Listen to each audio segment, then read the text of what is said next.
Good morning, ladies and gentlemen. I'm going to call this meeting to order. Today is Tuesday, February the 25th. It's 9 a.m. We're in the central jury room of the Ralph H. Walton Jr. Justice Center at 1200 West Pearl Street in Granbury, Texas. We're very pleased today to have with us Pastor Jacob Stump with the Calvary Church of Granbury to give us the invocation.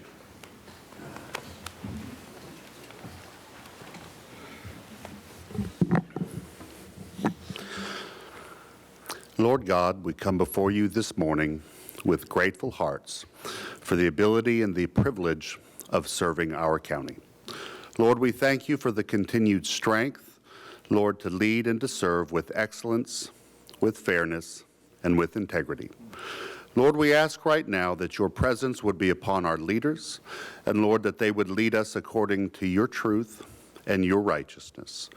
We ask that your blessings would be upon them, their homes, and the people and precincts that they serve. And Lord, we ask this morning that your protection will be upon this court as it takes up the important work that is before them today. Lord, that you would guide our discussions with grace, our decisions with your divine wisdom, and the participants with your unity. Lord, we thank you for your goodness. We give you all the honor, we give you all the praise, and ask that your presence and blessings would be upon the people of this county. We ask all of this in the name of Jesus Christ, we pray. Amen. Amen. Allegiance to the flag of the United States of America, and to the republic for which it stands, one nation under God, indivisible, with liberty and justice for all. Honor the Texas flag. I pledge allegiance to thee, Texas, one state, under God, one and indivisible. Okay. Thank you, Pastor. Very good. All right. We've got some special presentations today which are very significant. The first one is a presentation of certificates of congratulations from Congressman Roger Williams to James Barber and Colton Jernigan in commemoration of their Academy nominations. Are they here today? Yes, sir. They are. Good. Come on up here, Colonel. And there's some people here. Stacy Martin, you're up here. I don't think Robin Hess was supposed to be here, but these, you want to read these? Come on, you're the guy that's Yes, sir. done. Read both of these proclamations here. These are from Congressman Roger Williams, who has to nominate these people to go to one of the academies. This is a great honor, and congratulations to you. This is significant, really a significant victory for both of you. The Honorable Roger Williams, Congressman, 25th District of Texas, presents this certificate of congratulations to James Barber in commemoration of his nomination to the United States Military Academy and the United States Naval Academy. Roger Williams, Member of Congress, congratulations. Thank you.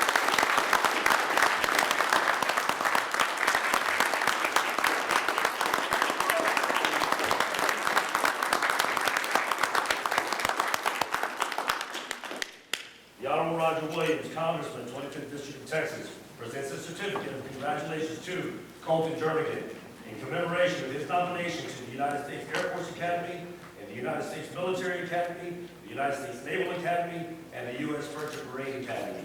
Roger Williams, Member of Congress, congratulations.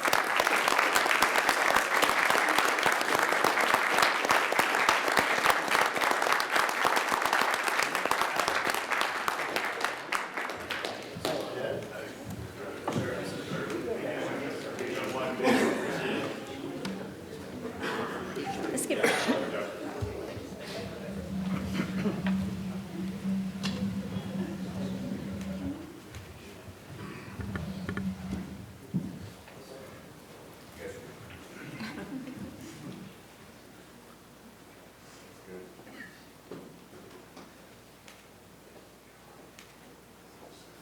Do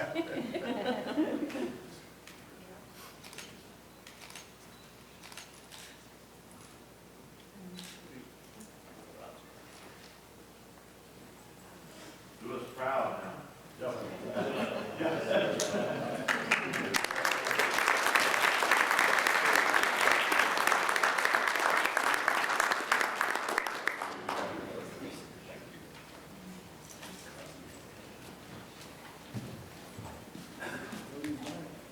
Well, we got more.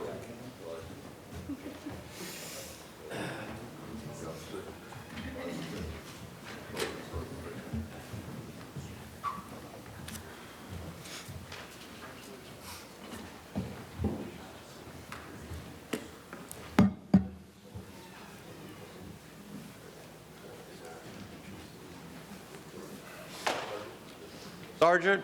Yes, sir. By the way, did I hear that you were able to coach the rifle team again, that you only won your 8th consecutive national championship? Yes, sir, that is correct. We went to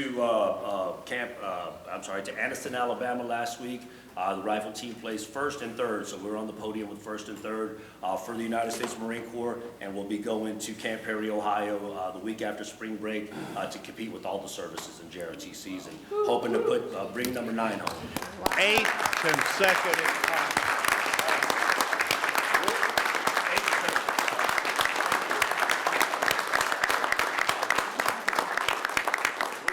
Bring back the team back and everybody, and we're going to do this again for the team. Absolutely. I mean, 8 consecutive. Has anybody ever done that in the history?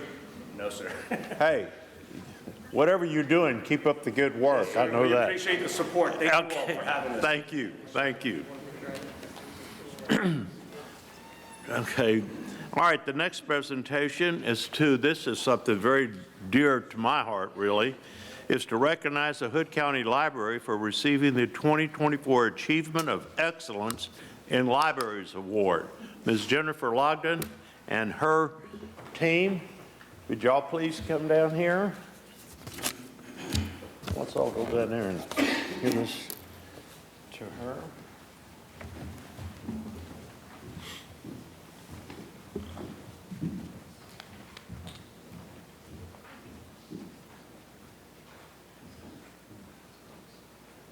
Hi there. Let's see. I'll tell you one thing. For all of you, and Oliver, hey, you're going to be up here again, aren't you? For you folks who don't know, I'll tell you years before, how long have you been here? 5.5 years ago, that library was something else. There was a lot of disagreement and everything going on. I'll tell you this. Since Jennifer has taken over, this library has run so efficiently, and everybody in the county says the praises of this lady, her staff, her volunteers, people that come into the library. It has worked smoothly, and I never get any complaints or anything. You're just so wonderful. So let me read this. This certificate is awarded to the Hood County Library in recognition of receiving the 2024 Achievement of Excellence in Libraries Award from the Texas Municipal Library Directors Association, presented at the Commissioners Court on the 25th day of February 2025, signed by the county judge and all the commissioners of Hood County. Thank all of y'all for what y'all do. Really, this is wonderful. And y'all do it very well.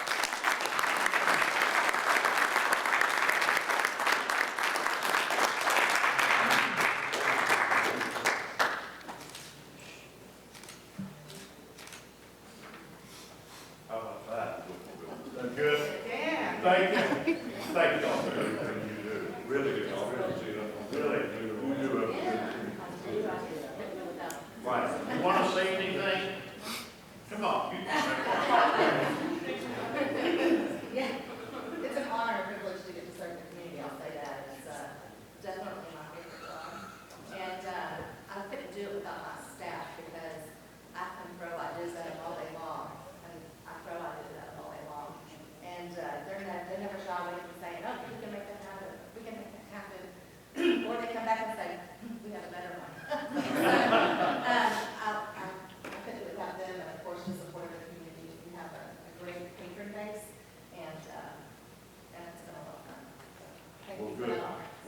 up the good work. That's all I need. Thank you.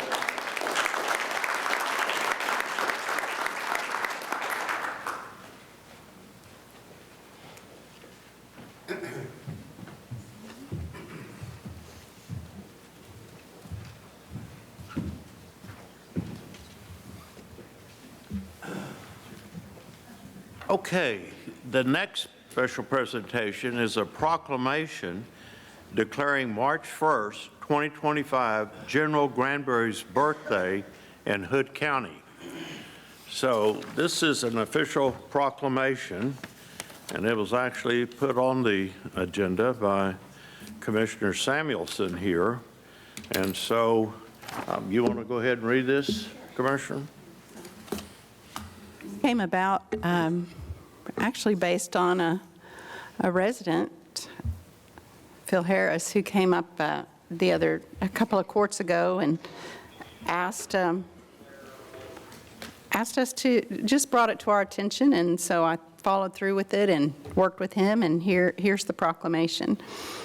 Official proclamation proclaiming March 1st, 2025, General Granbury's birthday in Hood County.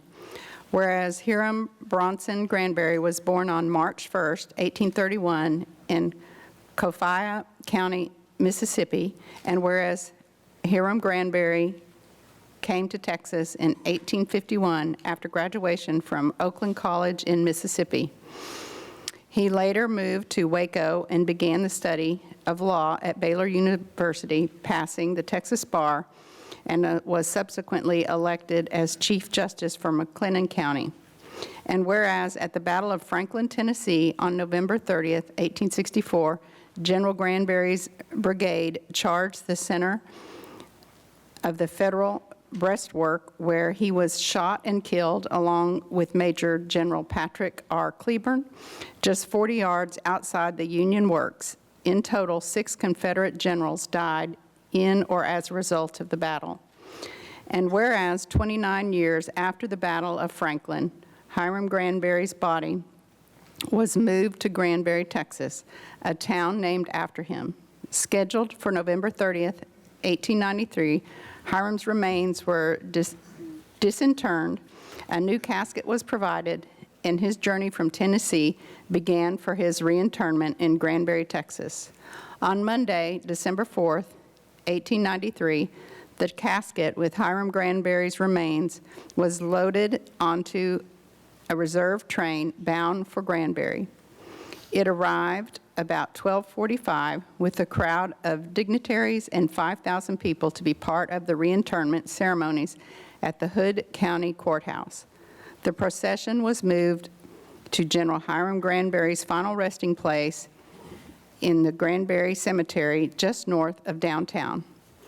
And whereas for many years the residents of Hood County, along with the city of Granbury, annually celebrated with the General Granbury's birthday bash. Now therefore be it resolved that the Hood County Commissioners Court proclaims March 1st, 2025 as General Granbury's birthday in Hood County, and henceforth encourages celebrations in the month of March regarding the founding of Granbury to be recognized as General Granbury's birthday. Proclaimed this 25th day of February 2025. Signed by the county judge and all of the commissioners. Okay. Good.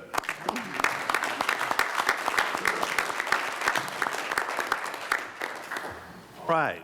Now we get into the service award, and we have a number of service awards.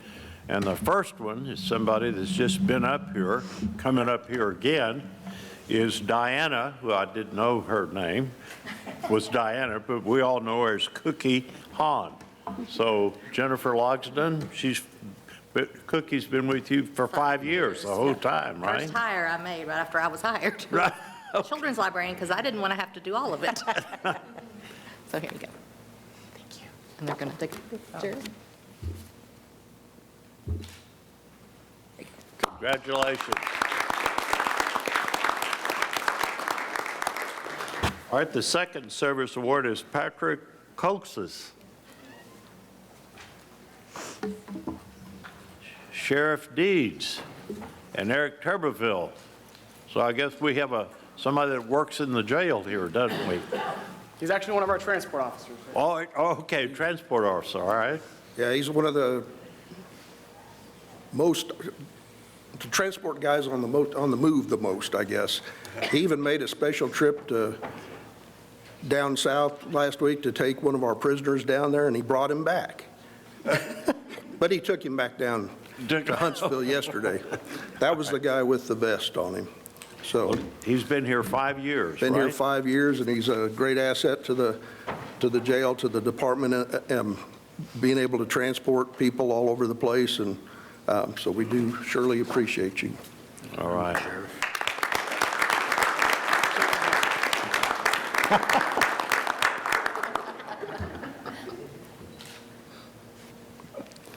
Congrats. Thank you very much. Here's for another 5 years. There's a pin. Put up with you all. Yes, sir. There you go. Thank you all. Thank you. The next is Tony Ridley, 5 years. Is Tony Ridley here today? He is not. He is not able to attend this morning. Okay. Well, the next is Jonathan Frost, 10 years. Same thing. He's not able to attend, but we do plan on recognizing him in March. Oh, good, okay. The next one, Kristen Hicks, 10 years.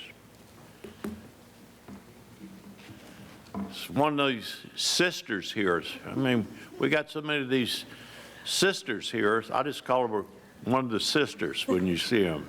There's 5 of them, I think, that work for the county, isn't it? Yes. 5? Yes.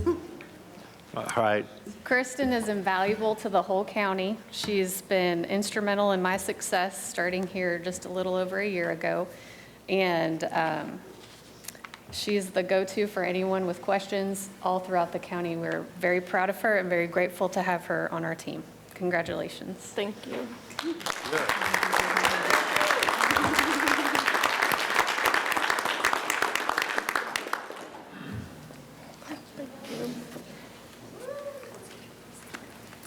Okay, the next service award is Casey Wilkin, 10 years.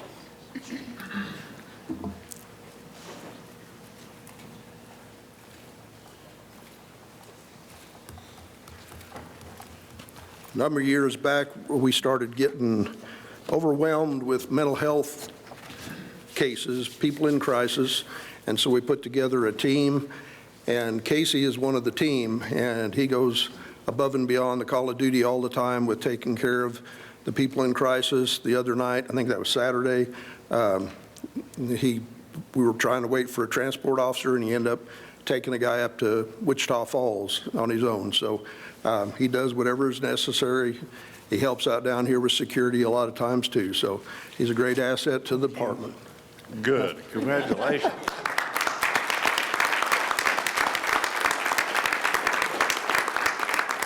Here's a certificate and a pin for 10 years.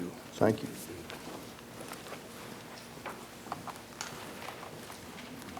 Okay, and the next is Lizardo Meza. Oh, he's a new guy here. He's only been working here 25 years, right? You know the way to the office, don't you? Congratulations. Thank you. Him being introduced, you know this guy. You glad to have him back? I'm glad to have him back. All right, good. Yeah, like the judge said, Lee's been with us 25 years. For the last 15, he's been a foreman. He runs the Tuesday through Friday hot shot crew. This crew does probably 80% of the service requests, potholes, driveway tie-ins, and everything. So Lee is to be commended in the job he does, and we appreciate him very much. Thanks, sir. You bet.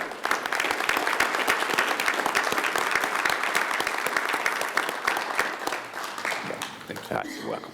Thank you. Congratulations. Okay, that concludes our awards, and our next item is the citizens' comments at large. And like I say every time, you must fill out a public participation form if you want to speak, and you got to have it filled out before we start the agenda item. So I have 2 items correct on citizens at large that want to speak, and so far I have 2 agenda items 2 speakers on the agenda items on the miscellaneous business to be discussed. But the first speaker at open mic is Donna Adair. Ms. Adair? Yes, ma'am. Good morning. Good morning. I've got this printed out, so I'll try to stay on point. My name's Donna Adair, and I live about a half a mile from the Constellation Wolf Hollow Power Plant. I want to sincerely thank each one of y'all for voting against having the number 3 power plant. We're going through the Texas TCEQ, and we have actually got a contested hearing because of the things that, the emissions, the gases, we don't need it. Many people are against there being a 3rd power plant, not just the ones who live near it. Between Wolf Hollow, the Marathon Data Bitcoin mining plant, and various other projects in the works, the peace and quiet of our country homes we had just a few short years ago, it's gone. Yesterday, beautiful day, sitting on the back deck, half a mile away, listening to Marathon. Some people state that the Bitcoin plant and the power plant are 2 separate issues, but no, they're not. Marathon Data gets all of its electricity from Constellation Energy, who owns the Wolf Hollow Power Plant, and they get it at a cut rate, definitely nothing like we pay for it. Higher energy bills, I guess some people our electricity bills have gone up. Bitcoin plants use a lot of energy, hence I believe the request for another 8 turbines to go along with the 4 that's already out there. It already looks like a small city out there. If we, the people, and I don't like doing this, y'all, don't start trying to stop some of these incoming Bitcoin mining plants, solar farms, battery farms, AI plants, there won't be any country left for us. And Hood County will become known for something other than the best little town in America. As our elected officials, please stand up and do whatever you can to help us out. Again, thank you for what you have done, and thank you for my time. Thank you.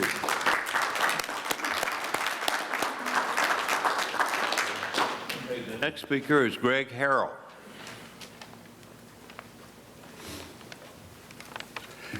Good morning, Judge, Commissioners. Thank you for the opportunity to speak this morning. I rise to speak about the potential of the deployment or for the deployment of additional block cameras here in Hood County. It's an honor to address each of you as Republicans and as when you ran as conservative Republicans, because we have something in common. So what I'd like to just cite is several of the Republican Party of Texas platform planks that deal with this issue of the deployment of surveillance cameras here in the county. The first one is plank 4, which is one of our principal planks, limiting government powers to those items enumerated in the United States and Texas Constitution. Plank 11, we support the historic concept established by our nation's founders of limited civil government jurisdiction under the natural laws of God, and we oppose the concept that the state is sovereign over the affairs of men, the family, or the church. We believe that government properly exists by the consent of the governed and must be restrained from intruding into the freedoms of its citizens to include due process. The function of government is not to grant rights, but to protect the unalienable God-given rights of life, liberty, property, and the pursuit of happiness of all, including the unborn. Texas shall keep the Texas Citizens Participation Act intact and preserve its broad scope and essential protections for First Amendment rights. Blank 57. We believe that each person is the rightful owner of his or her name, likeness, voice, knowledge, opinions, etc., and we support the individual's right to protect his or her identity, name, image, data, information, and likeness from being collected or otherwise used by data brokers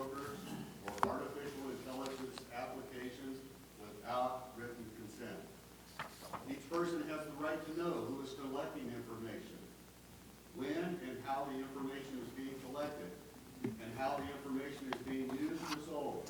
Each person has the right to opt out of any data collection or data use. Like 153, we call upon the Texas legislature to protect citizens' current and historic technologically available location data by requiring a warrant based on probable cause or legally obtained subpoena. And this is a key. 153, we oppose all forms of warrantless government surveillance of United States citizens and businesses. All forms of surveillance. So then we get into the question, well, people are inherently good, and they won't abuse any of the data that's collected. Well, none other than the famed philosopher Clint Eastwood said, abuse of power isn't limited to bad guys in other nations. It happens in our own country if we're not vigilant. Clint Eastwood. Alexander Hamilton said, a fondness for power is implanted in most men, and it is natural to abuse it when acquired. And finally, there's a famous philosopher who lived in the first half of the 20th century from Austria, Friedrich von Hayek, and I think that this is very important. We shall never prevent the abuse of power if we are not prepared to limit power in a way which occasionally may prevent its use for desirable purposes. So even though the power can be used for desirable purposes, sometimes we still have to limit it. Yesterday, we celebrated the 189th anniversary of the drafting of the Travis letter from the Alamo. Colonel Travis said, I call on you in the name of liberty, of patriotism, and everything dear to the American character. And he ended that letter with victory or death.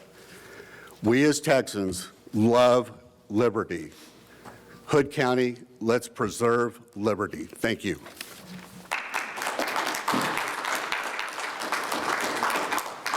Okay, that concludes the open agenda remarks. So we're now into the miscellaneous business.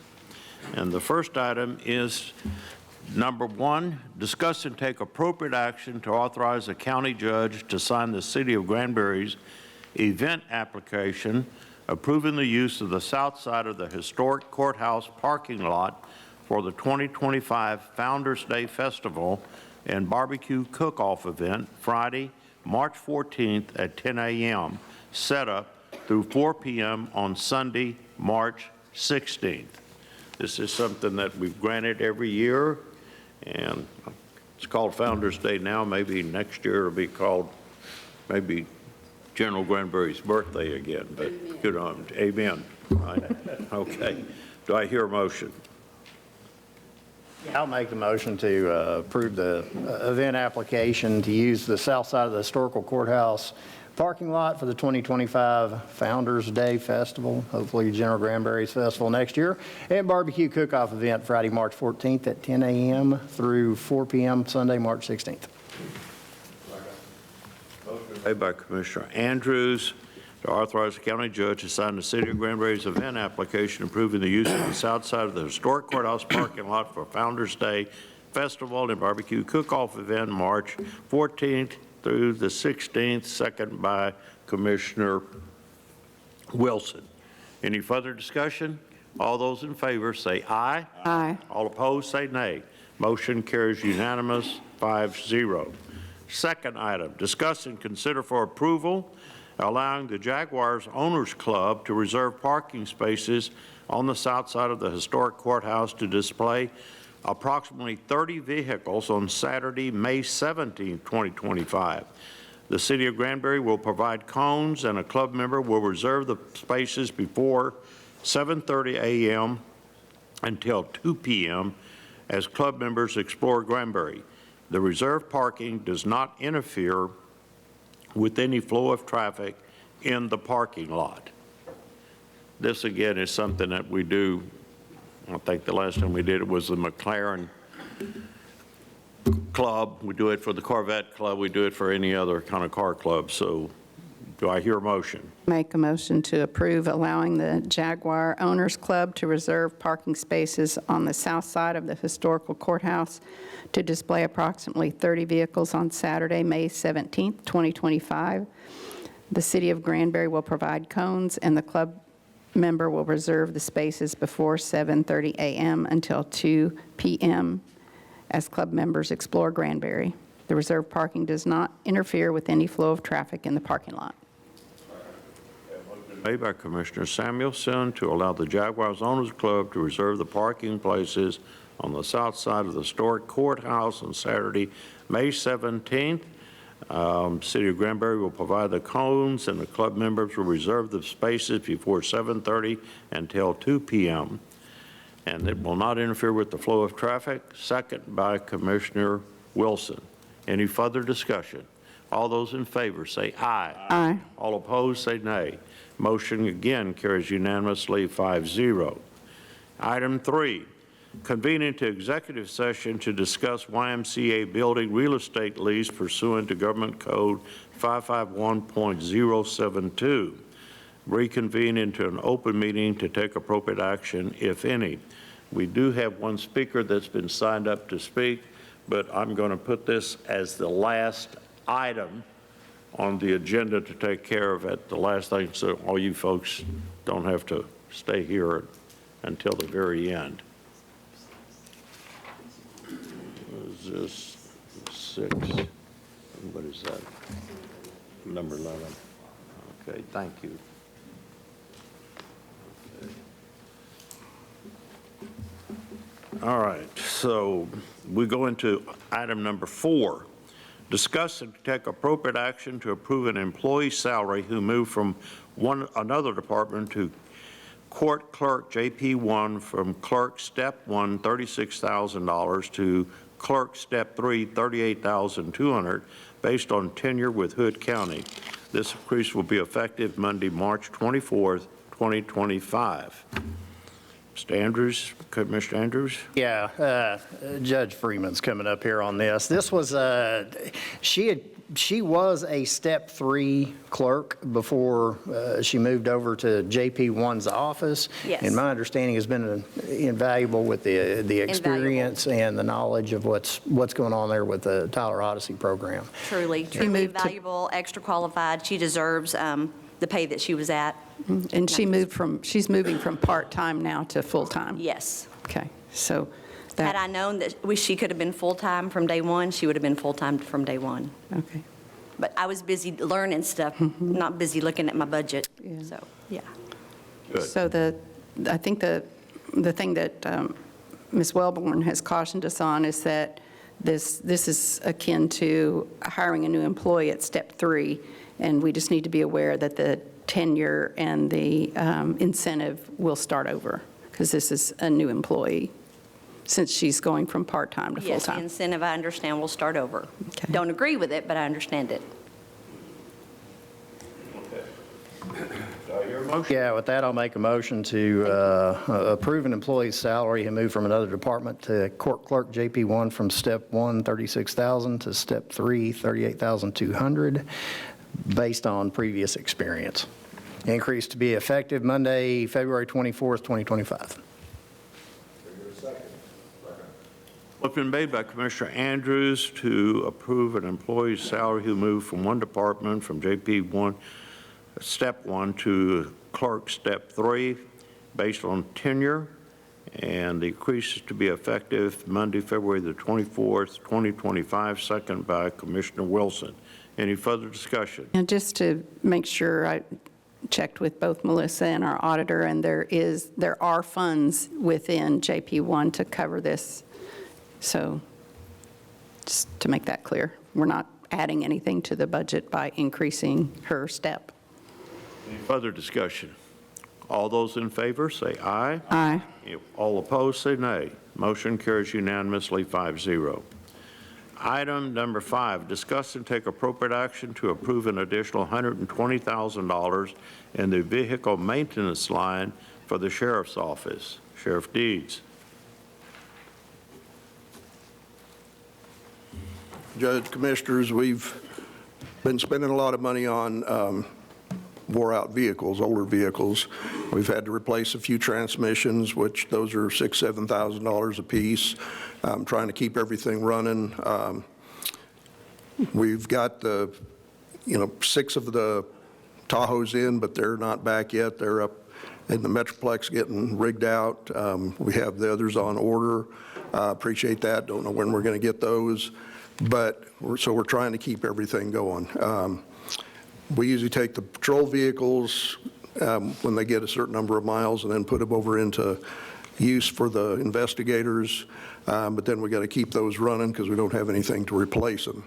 So we're coming up short. I know we're not very far into the budget year, but I need to keep everything running. Got Denise here today. If you got any questions, exact questions of cost, and she's been putting all that together. Is this coming from Fund 55? Okay, do you have funds to do this? So you've got all the backup information on this that we got, right? Yes, sir. I emailed it to each one of you. I've spoke to each one of you, but if you have any more questions, I'm happy to answer anything that you need or any more information. Lieutenant Lizen stays on top of all of this for us and does a great job, but it's a juggling thing when we got to decide whether to put a transmission in or not, but we got to keep the vehicles running, so. I appreciate all the information that you provided on which, kind of by vehicle, which ones are costing a lot in maintenance. So we need to take a look at that kind of in a big picture in the next quarter too. Yes, ma'am. Okay. Do I hear a motion? I appreciate what y'all are doing. You need your equipment, and I appreciate y'all meeting with us to get us up to speed, and we certainly would be having to reevaluate things in the next budget cycle. Yes, sir. So, but thank you. Thank you for being so helpful. Thank you all very much for listening. Good job. All right. Okay, do I hear a motion? I move that we approve the additional $120,000 in the vehicle maintenance line for the sheriff's office coming from Fund 55. Second. Motion made by Commissioner Wilson to approve an additional $120,000 in the vehicle maintenance line for the sheriff's office from Fund 55, second by Commissioner Eagle. Any further discussion? All those in favor say aye. Aye. All opposed say nay. Motion carries unanimously 5-0. Thank you very much. Thank you. Okay, item number 6, discuss and take appropriate action, allow the county judge to sign the FY 2025 Catalytic Converter Grant Motor Vehicle Crime Prevention Authority Statement of Grant Award and Grantee Accepted Notice. We've got 2 speakers signed up to speak, but I'd like to call on our county attorney, Matt Mills, who has made a research and in-depth research on this and come up with a legal opinion on this before we go any further. Mr. Mills. Well, the most recent email I sent was something that was brought to my attention by Margaret, actually, after I sent the first email. So after I read that, it seemed to me that this didn't really need to be an agenda item because the verbiage of the prior resolution that the court had adopted gave the county judge the authority to accept the grant. So I don't know that this needs to be on the agenda, and that's just my opinion. Obviously, y'all can disagree, but I think the verbiage is fairly clear of the original resolution. So, and I've talked to a couple of y'all about that. Well, I think that I want to follow the legal opinion of our county attorney. Well, do you mind if I ask him a question or two? May I ask you? Well, first of all, I disagree with your assessment. Okay. If you look at the resolutions that were signed off on, they're both the same except they changed the name. There was one in October, right, as you know, and one in January. And the only change that was made in the resolution was to change who the grant writer contact person is. And the last sentence of the resolution does say that the Hood County Commissioner Court approves submission of the grant application for the Vehicle Crime Prevention Authority. Now, there is a paragraph above that that purports to give the judge power to do basically a blank check. So let's look. So if you look at the resolution that was signed, all it talks about, it just says provisions of Transportation Code 1006 and Texas Administrative Code 43, Part 3, Chapter 57. It just refers to those. So let's look at the agreement now, the words that are in the agreement that so the state of Texas gave us the grant, but we still have to accept it. It's like we're getting into some contract law here. So let's look at this agreement that they're wanting the judge to sign. And the court can vote on it. I'm okay with having this agenda item and voting again, but I'm not okay with pulling it, and here's why. Whereas the grantee desires to accept the FY fiscal year 25 grant award and use all the funds for purposes in compliance. Now, here's some conditions that weren't in this resolution. In compliance with the following requirements that are adopted in their entirety by reference.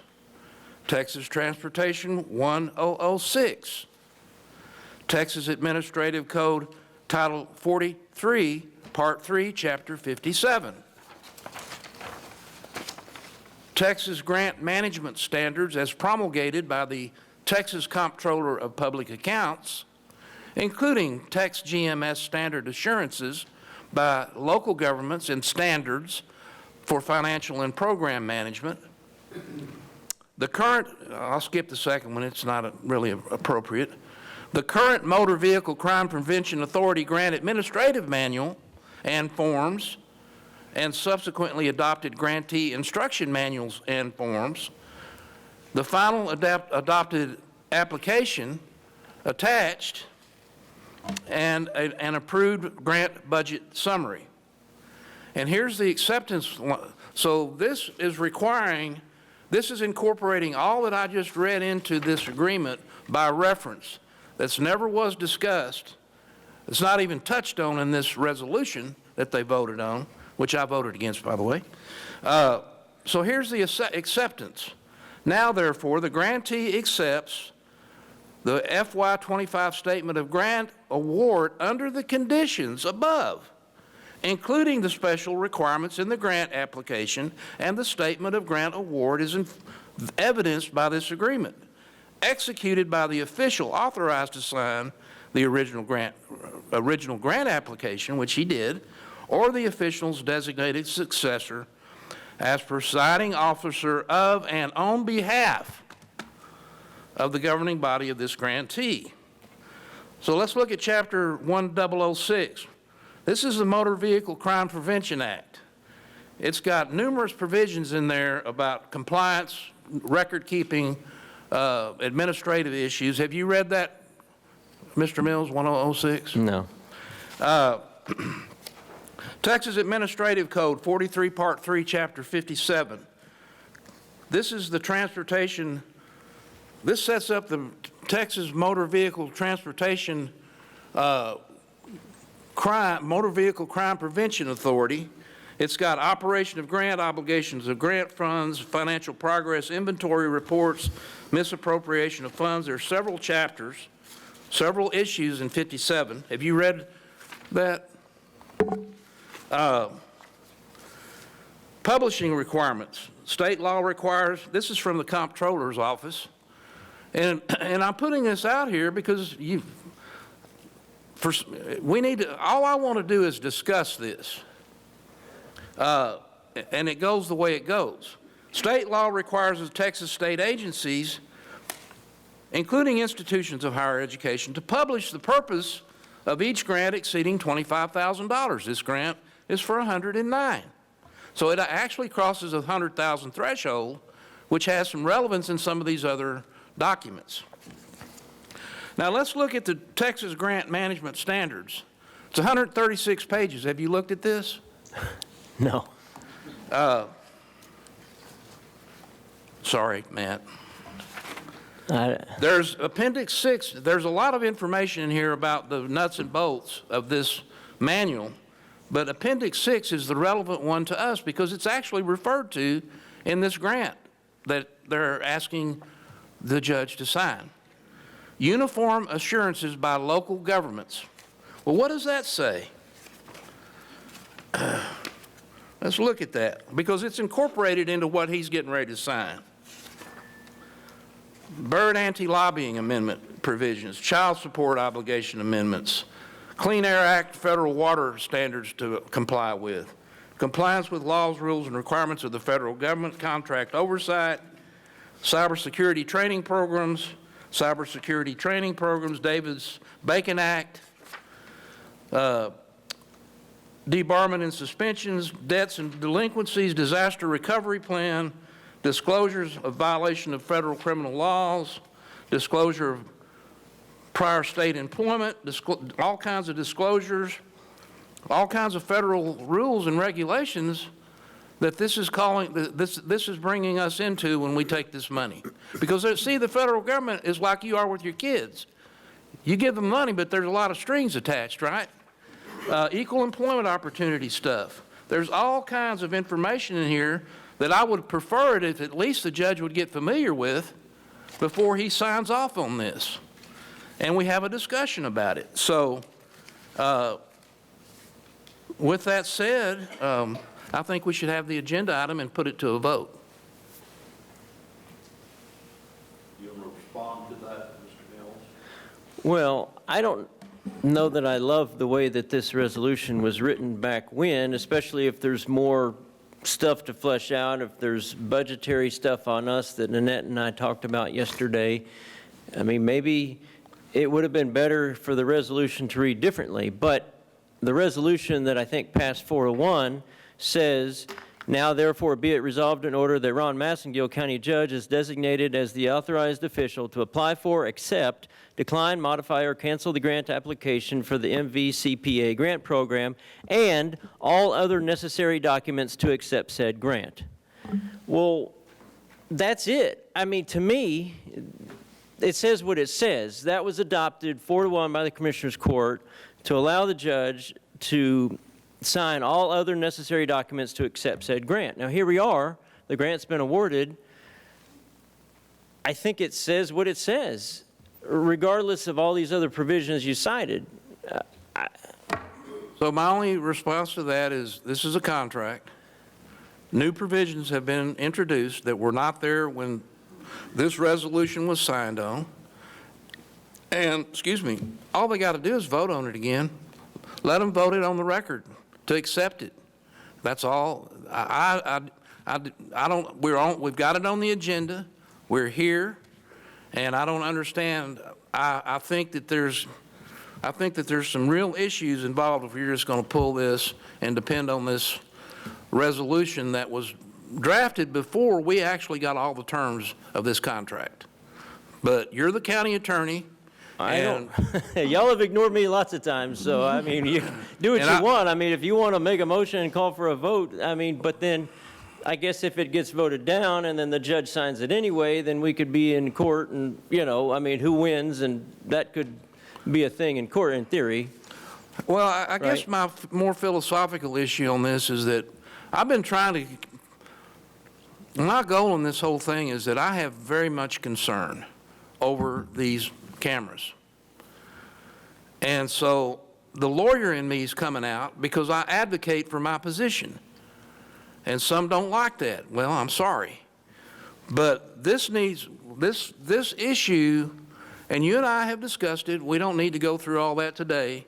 There's case law developing up in Virginia that may change the whole landscape of surveillance cameras, pending right this minute, citing a Supreme Court case that passes on this issue. And so my question is, and I don't need to go into all that. you know, because I was prepared to, by the way. But the bottom line is this: do we want to spend $109,000 of the $23,000 of it is your money on something that could go by the way of red light cameras without at least having a discussion about it? Now, if they don't want to discuss it anymore and just vote on it and let the judge sign it, then it will be under my objection. Well, and I'll make a motion that we go ahead. I'll tell you what, I'm going to make a motion that we at least hear this agenda item. Second. well, and if I could just, one quick thing, and then I'll sit back down. But Nanette and I talked about the budgetary implications yesterday, and if there's, my take would be if there's a budget that we have to spend to, I think it's a maintenance budget of some sort on the cameras. We got the total back this morning or late yesterday. It's about $110,000 a year for maintenance and access to the flock system that would need to be budgeted. Now, the ECC has stated that they would roll that into the next year's grant, but that's taking a big risk that we will, one, that the grant will be available and that we would get awarded the grant. I don't know what the total vision is on this. This grant would cover 24 cameras, which would make us 26 total because we already have 2. I don't know what the total vision is of how many cameras we intend to keep applying for, and this is just adding up and adding up as far as the maintenance and the access to flock, and then, you know, listening to Mr. Harrell, I tend to agree with a lot of things that he said. Being a Republican and in support of the Republican platform, you know, one of the things that recently, Tulsi Gabbard, who's the new director of the National Director of National Intelligence, she said in her interview recently, when talking about government overreach and surveillance, she said, the government says we can violate your rights just a little, and it's okay because we're keeping you safe. And she was, you know, she was saying that that's been the trend and that she didn't agree with it. And which reminded me of a really old quote from Benjamin Franklin that said, those who would give up essential liberty to purchase a little temporary safety deserve neither liberty or safety. So I do have some concerns about this, especially from the budget standpoint, but also the surveillance standpoint. So I second your motion, Commissioner Eagle. Well, I'm sorry, if I could just, one quick thing, and then I'm not trying to take a yay or nay position on what I think big picture. I'm just, as far as the legality of what we talked about, my take would be the judge has the authority to accept a grant, but if there's budgetary requirements on the county that we have to spend money to make this stuff work in the first place, I mean, I think that's fair game for the Commissioner's Court to approve or not approve spending the money. And so essentially it would kind of make the grant almost like dormant, if you will, or not viable if you accepted the grant, but then you didn't fund the maintenance or our side of it. I think that would still be a budget thing that y'all could take up and theoretically vote down would be my take. But 1 year, if they don't give us another deal the next year, we don't have to take it. If they come up and say, I agree with you about the budget deal, if they do not give us another grant and try to charge us the $23,000 or whatever it is per camera, we don't have to take it. But we do have this 1 year look, and I was talking to the sheriff, and what these cameras, these flock cameras did in arresting the 4 murder suspects that were just last week.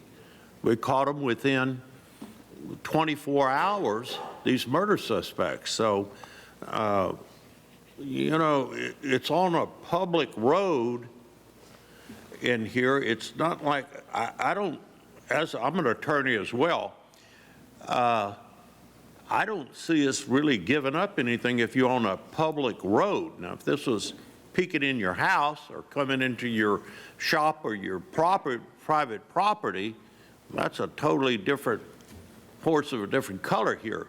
But we're talking about a public road, public intersection, where these people were able, the law enforcement was able to pick up and apprehend all 4 murder suspects and arrest some contingent people also that were harboring these suspects. So they were able to close the case on a murder case. I can see a case that if some child got abducted from one of these schools up here, any school, a private school, Granbury school or something, and it was used to apprehend a kidnapper and return that child safely to his parents, is that worth it? One child? That's what I'm saying. We've already voted on it. I tend to go along with you, but if we could save one kidnapped child or apprehend a murder, if you are a drunk driver driving on a public road, I can understand why you don't want to have a public camera on here. If you're a car thief or trailer thief and you're using a public road, I can understand why you don't want to have cameras on the road. But if you look at the benefit versus your private rights violation on a public road, what are the benefits here? I'm saying we've already voted on it. It says I can sign any other ancillary documents. I'm, of course, do whatever the Commissioners Court does. But to save one life, to save one child, is that worth it? Yes.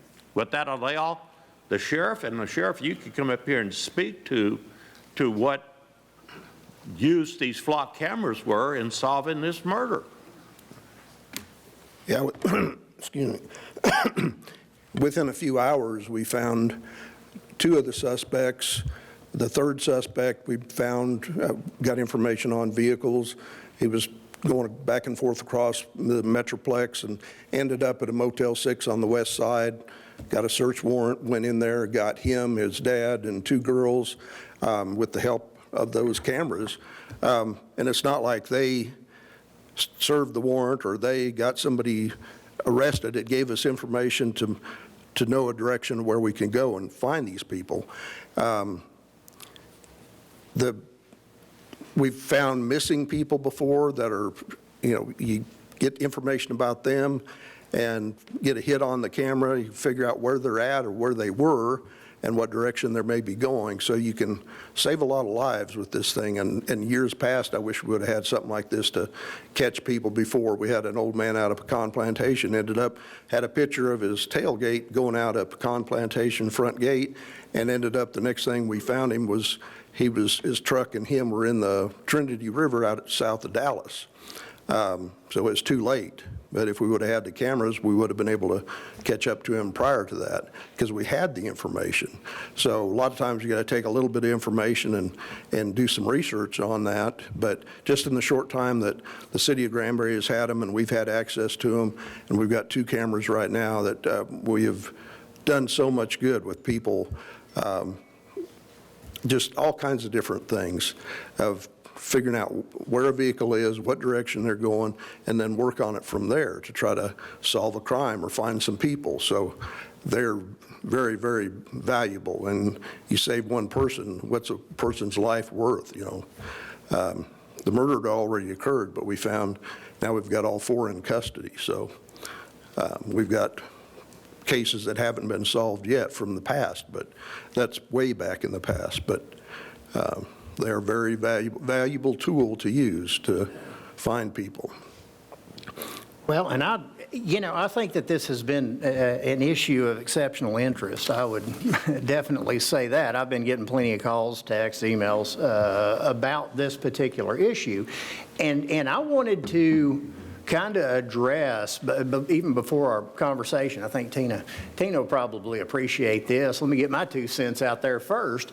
And with some of the questions that I've dealt with, okay, one, this information is not taken by a private company to be able to, the data broker or whatever.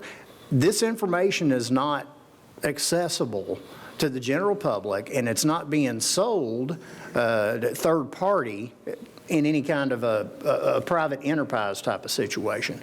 We keep, in Hood County, the information is kept for 30 days. And they've even told me that people have gone back and tried to access this information after 35 days, and it's not there. They can't get a hold of that. In order, some of the guardrails on this thing, in order to access that information, it has to be associated with a warrant or a case number. You can't just go in and willy-nilly look in on some of this information. There are some guardrails on this, and then another very important part of that, if this information, much the same as if law enforcement were to kick your door in without a warrant, go into your home and find some information that incriminates you in something, that's inadmissible in court, and your defense attorney is going to throw that out. There is additional guardrails on the usage of this information to prosecute a court case. Now, with that being said, I understand our world has changed in the last 4 years, and I think a whole lot of us have woken up to some of the abuses that are potentially out there. But how many of us have gone to Walmart and had a ding in our car, or somebody steal something off of our vehicle, and go in there to the store and go, hey, can you pull those cameras up and see who did this? Let's let law enforcement get involved in this and find the perpetrators of this crime.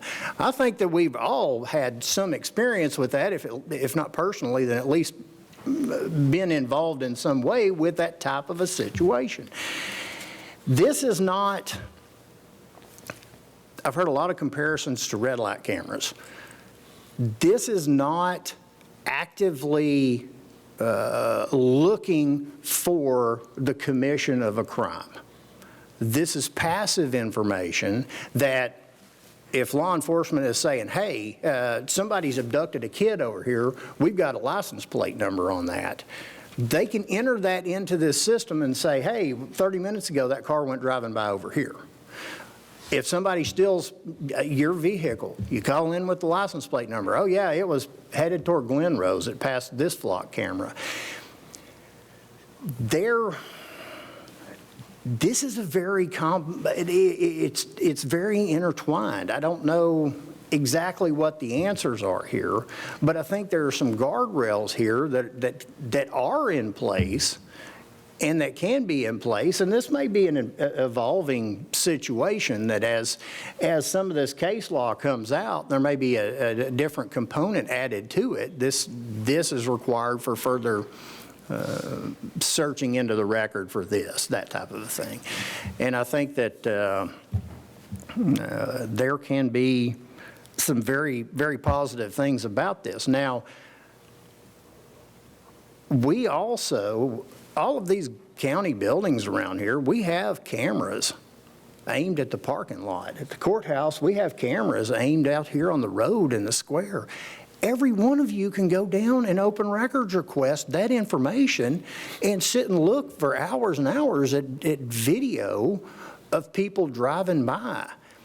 This is not the same thing. This is not in a similar vein. This is somebody says, hey, this event happened over here. There's a child abduction. I'm referencing this case number to put in this license plate number to see if it's triggered anywhere. It's not the same thing. And delving into this and looking into some of the parameters on this, there's a lot of benefit that comes from this. And I think that the exposure of Fourth Amendment violations are pretty small. So that's kind of where I'm going to get it. I see where this is headed, so I'm going to put this in on the record. And I'm trying to give you constitutional arguments, case law, and they're giving you emotional arguments.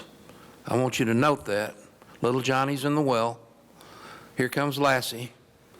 But I'm going to put this case that just came out. The only reason this is back on my radar is a case that's right now going on in Virginia. It's Lee Schmidt and Crystal Arrington versus the City of Norfolk, Norfolk Police Department, and Mark Talbot. Civil case number 224CV621. It's a civil case that was filed up in Norfolk, Virginia, where they installed 172, not 24 by the way, 172 flock cameras. And the plaintiffs are arguing that it's in violation, it's a Fourth Amendment violation, to basically takes your license plate and uploads it to a database, and then you have a footprint. They have a footprint for everybody's vehicle, everybody's, that they can go to, put in your license, and see everywhere you've been. The court, the district judge, this is in district court, so this is going to have implications all over the country. He cites Carpenter v. U.S., 585 U.S. 296, 2018, and that's a case that I was prepared to brief today, but I'm not going to bore you with it, but it's a cell phone case, and they downloaded all the data off the cell phone. They arrested some people based on what they found, tried them, convicted them, goes to the Supreme Court, and the Supreme Court said that was a blanket warrant. You have to have a specific reason to go get a warrant, and that was a blanket warrant, and they threw that case out. Another case, U.S. v. Jones, 565 U.S. 400, 2012, which I alluded to on October the 22nd in this courtroom, is where the FBI put a tracking device on a vehicle. The vehicle was on public roads.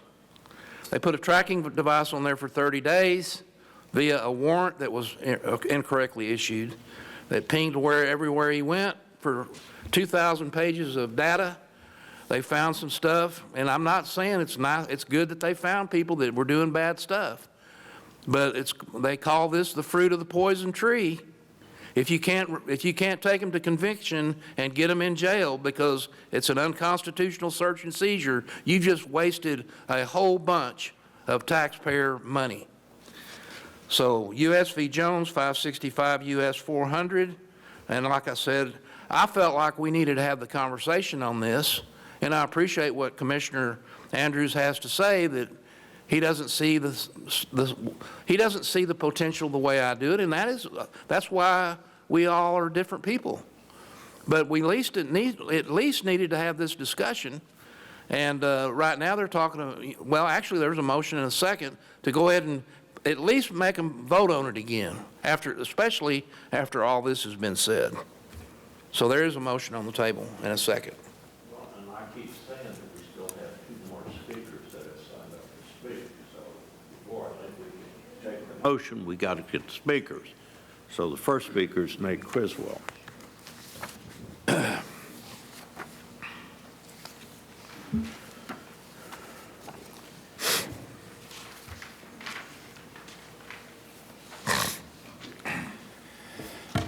Hey guys, y'all have covered a lot of this, so I'll be skipping around the notes a little bit. I'm going to briefly cover the constitutional side of this, the legislation that is pending down in the 89th legislative session, and then just simply the pragmatic side of things. So I'm here to urge you against pursuing increasing the number of flock cameras deployed in Hood County. The warrantless, emphasis there, use on automated license plate readers may promise safety, but they cost us our constitutional rights and our privacy. As y'all know, the Fourth Amendment protects us from unreasonable searches and seizures. Courts are already starting to take issue with these flock cameras, as cited by Commissioner Eagle there. And now even the Texas legislature is starting to catch up. There are so many abuses of this system because the system is so easy to abuse. They're even hawking it to HOAs using Facebook ads. They are desperate to get these cameras out of there, and I'll go into a little bit more of that. But HB 961 was recently filed by State Representative Brian Harrison because of all of these abuses, because the system is too easy to abuse. And it would force a warrant for these systems to be accessed, and it would actually criminalize the unauthorized dissemination of information contained and retrieved from the flock camera systems. Another bill, because again, the abuses that happen with humans operating this type of equipment, is currently in Ledge Council by State Representative Wesley Verdell. You may remember him. He ran for Congress here once. And it is seeking the outright prohibition of these systems entirely because the general warrant mindset that allows the operation of these is in itself unconstitutional.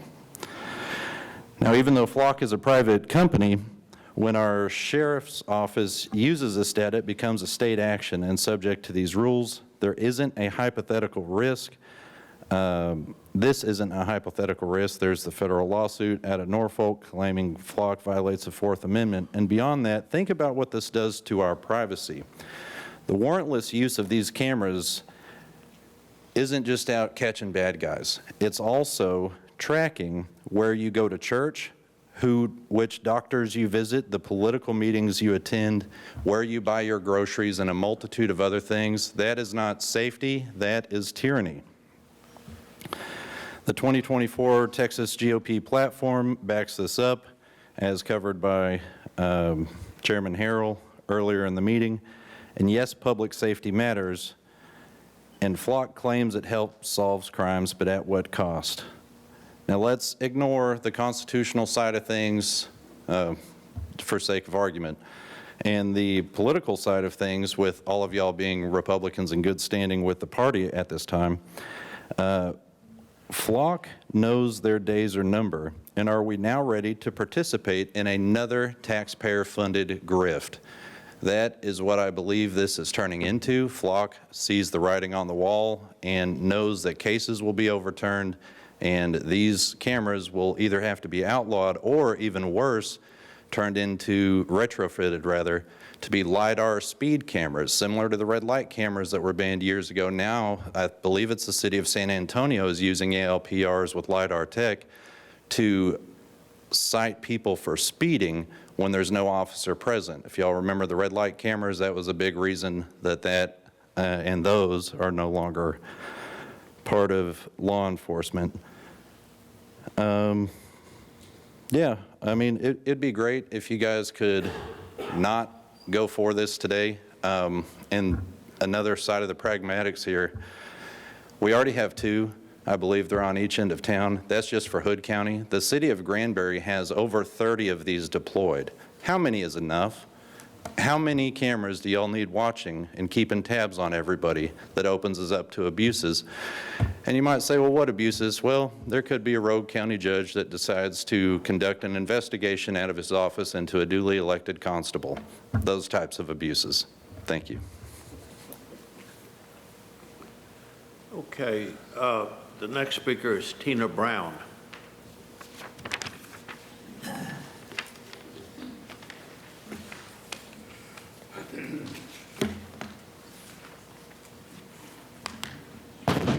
Good morning.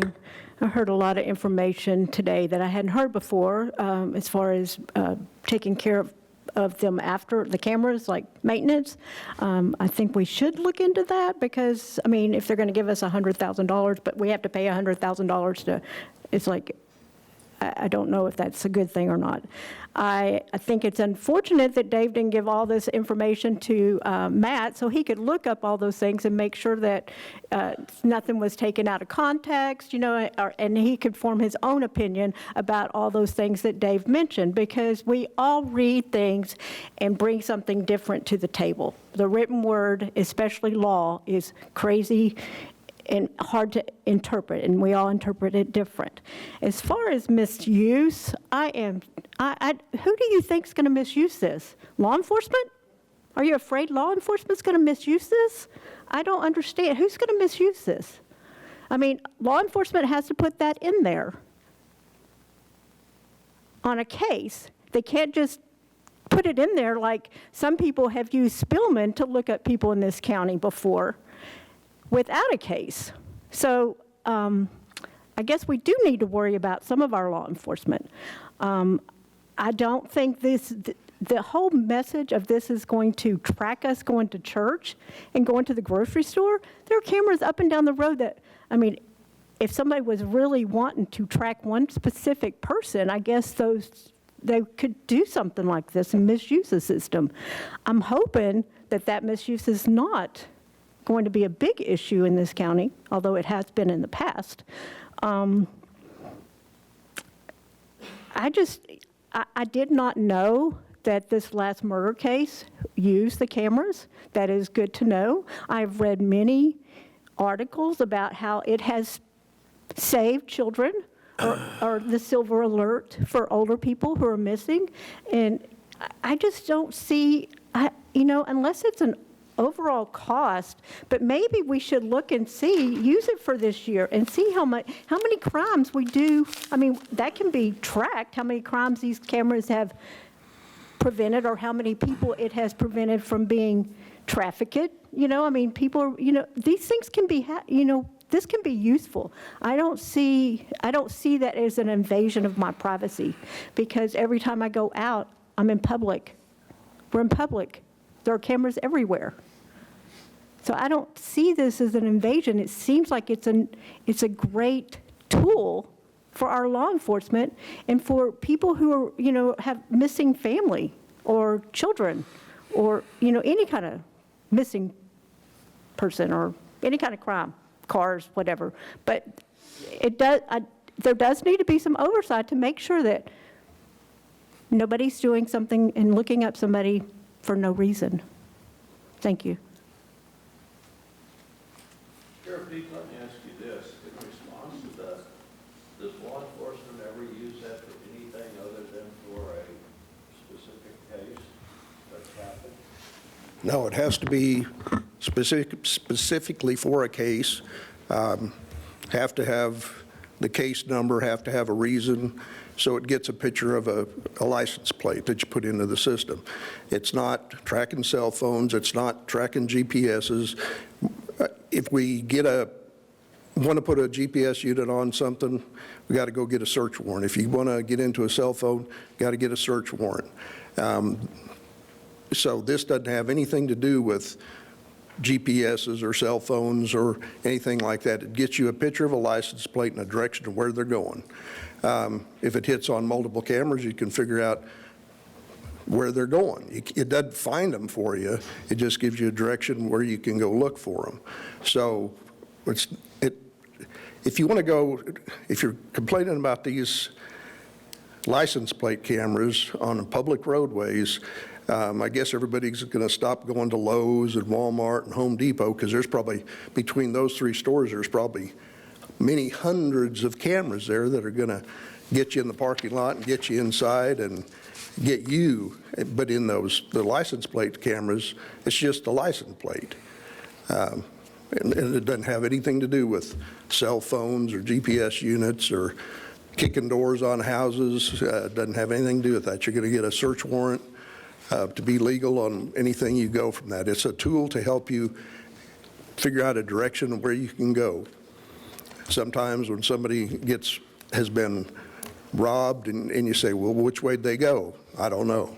Well, if you can get that information on the vehicle, license plate, then put it in the system, and you can figure out if they went towards Stephenville, towards Weatherford, or up towards Fort Worth, and go from there. So it gives you a direction of where you need to go. You got anything else to add to that? Yes, if you don't mind. So Sean McGuire, ECC Director. I got Margaret Campbell, the Emergency Management Coordinator, Deputy Bird, who's with the task force, and I have Kristen from Flock who would like to talk if you guys don't mind. Was that okay if we put them online? Yeah. Okay.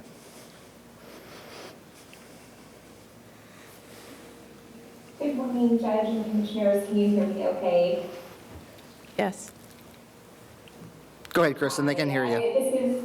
Thank you so much. This is Kristen McLeod. I'm a Community Engagement Manager with Flock Safety, and just wanted to provide a bit of information in response to some of the concerns.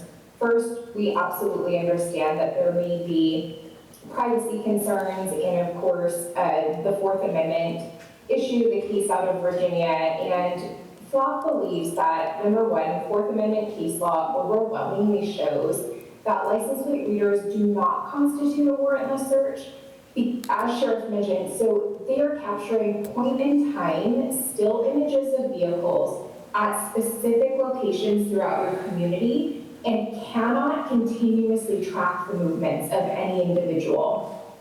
Many appellate and federal district courts in at least 14 states have upheld the use of evidence from license plate readers as constitutional without requiring a warrant. Again, this is different from long-term cell phone tracking because these are the point-in-time images of vehicles at specific locations on those public roadways. Also, the data is retained, but it's been mentioned, the data is retained for a maximum of 30 days.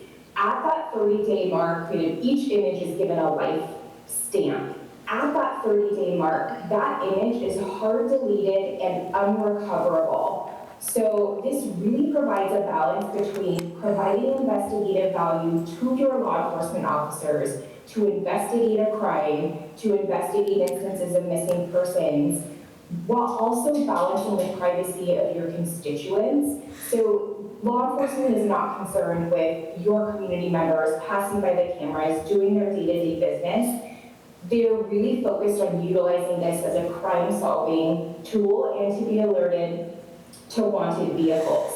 There was mention of misuse of the system, and this can certainly occur with any system or technology that humans interact with. In the Flock system, it was mentioned before, a search reason is required for accessing the data. That search reason, along with a unique user ID, will provide sheriff and the administrators of the Flock system a way to audit the system's use and ensure that the use is within the accordance of their department policy and also aligns with your community's values. These are not red light cameras. We have no intention of developing into such technology. We are focused on crime solving and alerting law enforcement to wanted vehicles. I believe that covered most of the points and concerns that I have heard, but I'm happy to answer any other questions that you may have, and again, appreciate your time to be able to share information this morning. Okay, I have a question. Something he brought up there a moment ago is HOAs potentially purchasing these cameras. Is that, do you have a different system? I mean, is this commercially available to an HOA, but they can't access CJIS protected information, or what kind of a firewall or separation is there in that? And is this available for just commercial use for an HOA or purchase for putting up in an HOA? Yes, thank you so much for that question. We do sell to commercial businesses and homeowners associations. They do not have access to CJIS protected information. They are able to share their information with law enforcement. However, law enforcement is unable to share the other way. It is one-way sharing so that private businesses, homeowners associations, and neighborhoods who are protecting their neighborhoods, their businesses, and utilizing cameras oftentimes as a deterrence method. Again, they are able to share that information that is captured with their cameras with law enforcement, but not the other way around. Okay, thank you. And I would like to also share that no personal identifiable information is contained within the Flock system. It is only still images focused on the rear of vehicles. And the vehicle is far less connected to an individual. It's just those, the vehicle information, no names, addresses, etc. I didn't catch your name. I'm sorry. What's your name again? Yes, my name is Kristen McLeod. Kristen? Yes. And you're with Flock Camera, right? Correct. I'm a community engagement manager. Tell me that again. I'm a community engagement manager with Flock Safety. Where's y'all's office at? So our headquarters are based in Atlanta, Georgia. That's all I got. Thank you. Thank you, Kristen. And then Mr. Byrd, if you want to come up. Good morning. Like I was just introduced, I'm Justin Byrd. I'm with the U.S. Marshals Fugitive Task Force. I'm tasked with locating and arresting wanted fugitives out of Hood County. We've been pretty successful, and I wanted to talk just a second about what has happened in the past 2 weeks and the usage of how important the usage of the flock camera was. After we got a license plate of the vehicle used in the murder, we were able to track that vehicle to Johnson County, set up surveillance on a house in Johnson County where the vehicle was. Less than 24 hours later, 2 of the subjects that were involved in the murder were in custody. Less than 24 hours later, we had the 3rd subject in custody. On February 15th, we were able to utilize flock cameras after getting some tips through Crime Stoppers and developing CI information. We were able to identify the girlfriend of the 4th subject. We were able to identify her vehicle. We searched her vehicle because we had received credible information that he was traveling with her in the Arlington area, staying in local hotels and motels. We were able to get actionable data from Flock to be able to go out and do our jobs. On the way to Arlington to check local hotels and motels, because we don't have 6,000 of these cameras everywhere, we still have to go out into a specific area and check. We were able to get data saying that the girlfriend's car was driving Las Vegas Trail in I-30. So I contacted my counterparts in Fort Worth. They were able to lay down the vehicle at Motel 6 like the judge and the sheriff had spoke about. After we confirmed that he was in the 4th subject was in the room, we were able to obtain a search warrant,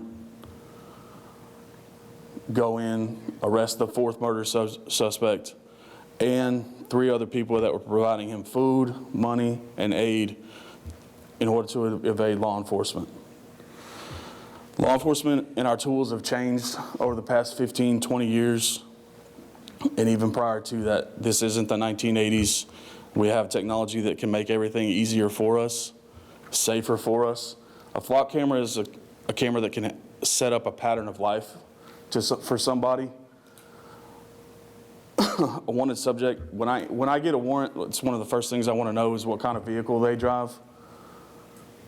That way I can enter it into the system with a case number, so it's tracked. I can see where they're kind of going, hanging out. If they're not at their house, they've moved. We can go to that area, set up surveillance, and we can try to take those people into custody as safe for us as we can. We don't have to go knock on the front door and get shot at through the front door or anything like that anymore. Commissioner Eagle, you just said just a minute ago that we need our tools, right? Well, I believe, and there's a whole lot of other people that believe that Flock is an essential tool for our job. Thank y'all. So to address a couple things, so when the murder happened in dispatch, we did not have a car when it went down. When the deputies got a description, we put that into there. So there's 2 different ways that you can use Flock. It hits off warrants on vehicles. They have warrants if it's entered as a stolen vehicle, a stolen license plate, or a missing child. That's one way we get alerts to the system. There's warrants or law enforcement has investigated and it's been verified. Then you have the extingent circumstances like the capital murder case. Once we got the vehicle identified, we put it in there and start searching for that vehicle, and we got a hit on them. The problem is that we do not, we talk about Granbury having all these cameras. Those cameras are not at the entrances and exits to Hood County. We know which way they went, but we didn't have no cameras there to verify that they went that way. So if we would have had cameras at that place, we probably would have caught them within 30 to 40 minutes. Because we knew which way they're going, we just couldn't verify it. So we can't just put everybody that way. And then once we got the actual license plate, we put it in there, and then these guys took over. The auditing that keeps coming up. Commissioner Eagle and Commissioner Andrews met with me yesterday. I really do thank you for that, for coming out there. We audit every 30 days. So I go in there and I check to make sure everybody's doing it right. And if they're not doing it right, people get emails and they get 3 chances. And we kind of talked about Spillman too, because Spillman got brought up. If you're not using Spillman right and it gets brought to my attention, I do my deep dive and I'll give you phone calls. And if you don't get it, I cut off your access until you contact me. There has to be some security to it and making sure that the information is protected. And I think we do a good job of that. There some things were brought up that me and the sheriff will be talking about. Maybe it include some people in on the audit thing, but me and the sheriff still have to finish that talk. And then Margaret. Hi, Court. I'm just here to answer any questions regarding the grant stipulations or financial implications. Grants are not under my purview anymore, but this grant is one that I started when grants were under my purview, and so I have a lot of information that you guys may find helpful.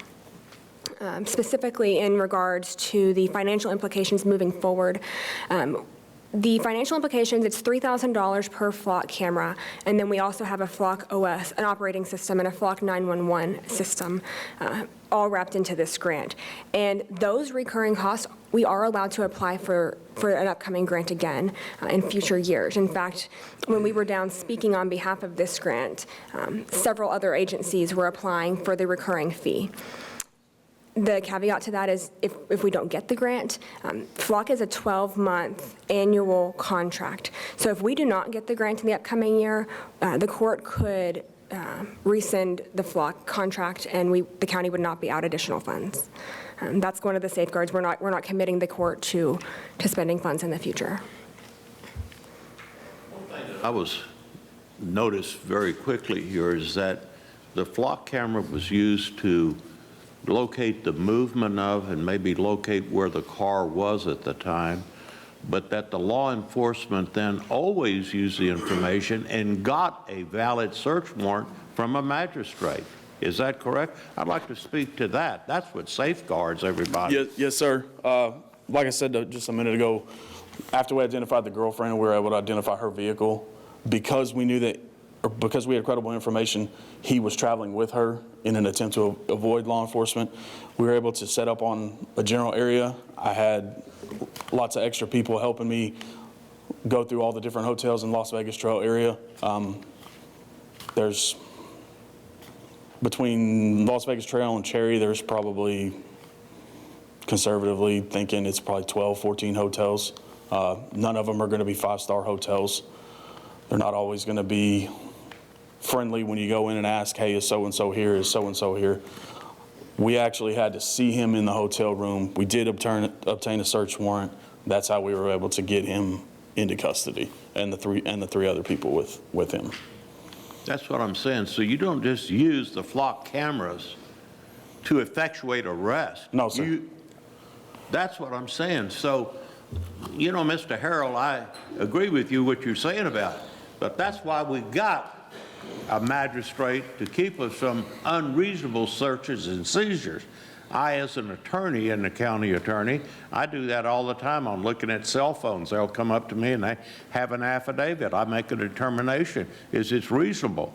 You have a magistrate that looks at it and executes a search warrant. You just don't go out and arrest people based upon the Flock camera. It's used as a tool, and then that information is taken to a magistrate that looks at that and executes a search warrant. You're certainly not advocating that after a magistrate looks at the information and then issues a search warrant, that that's somehow violating your Fourth Amendment rights. Are you, sir?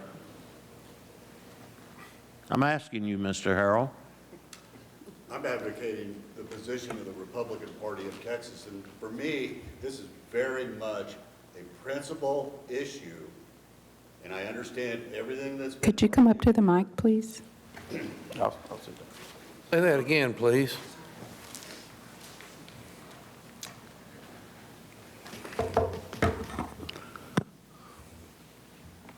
Judge, thank you.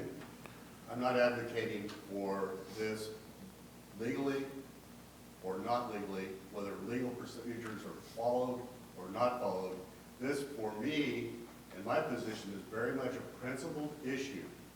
This is an issue of surveillance of the citizens of the U.S.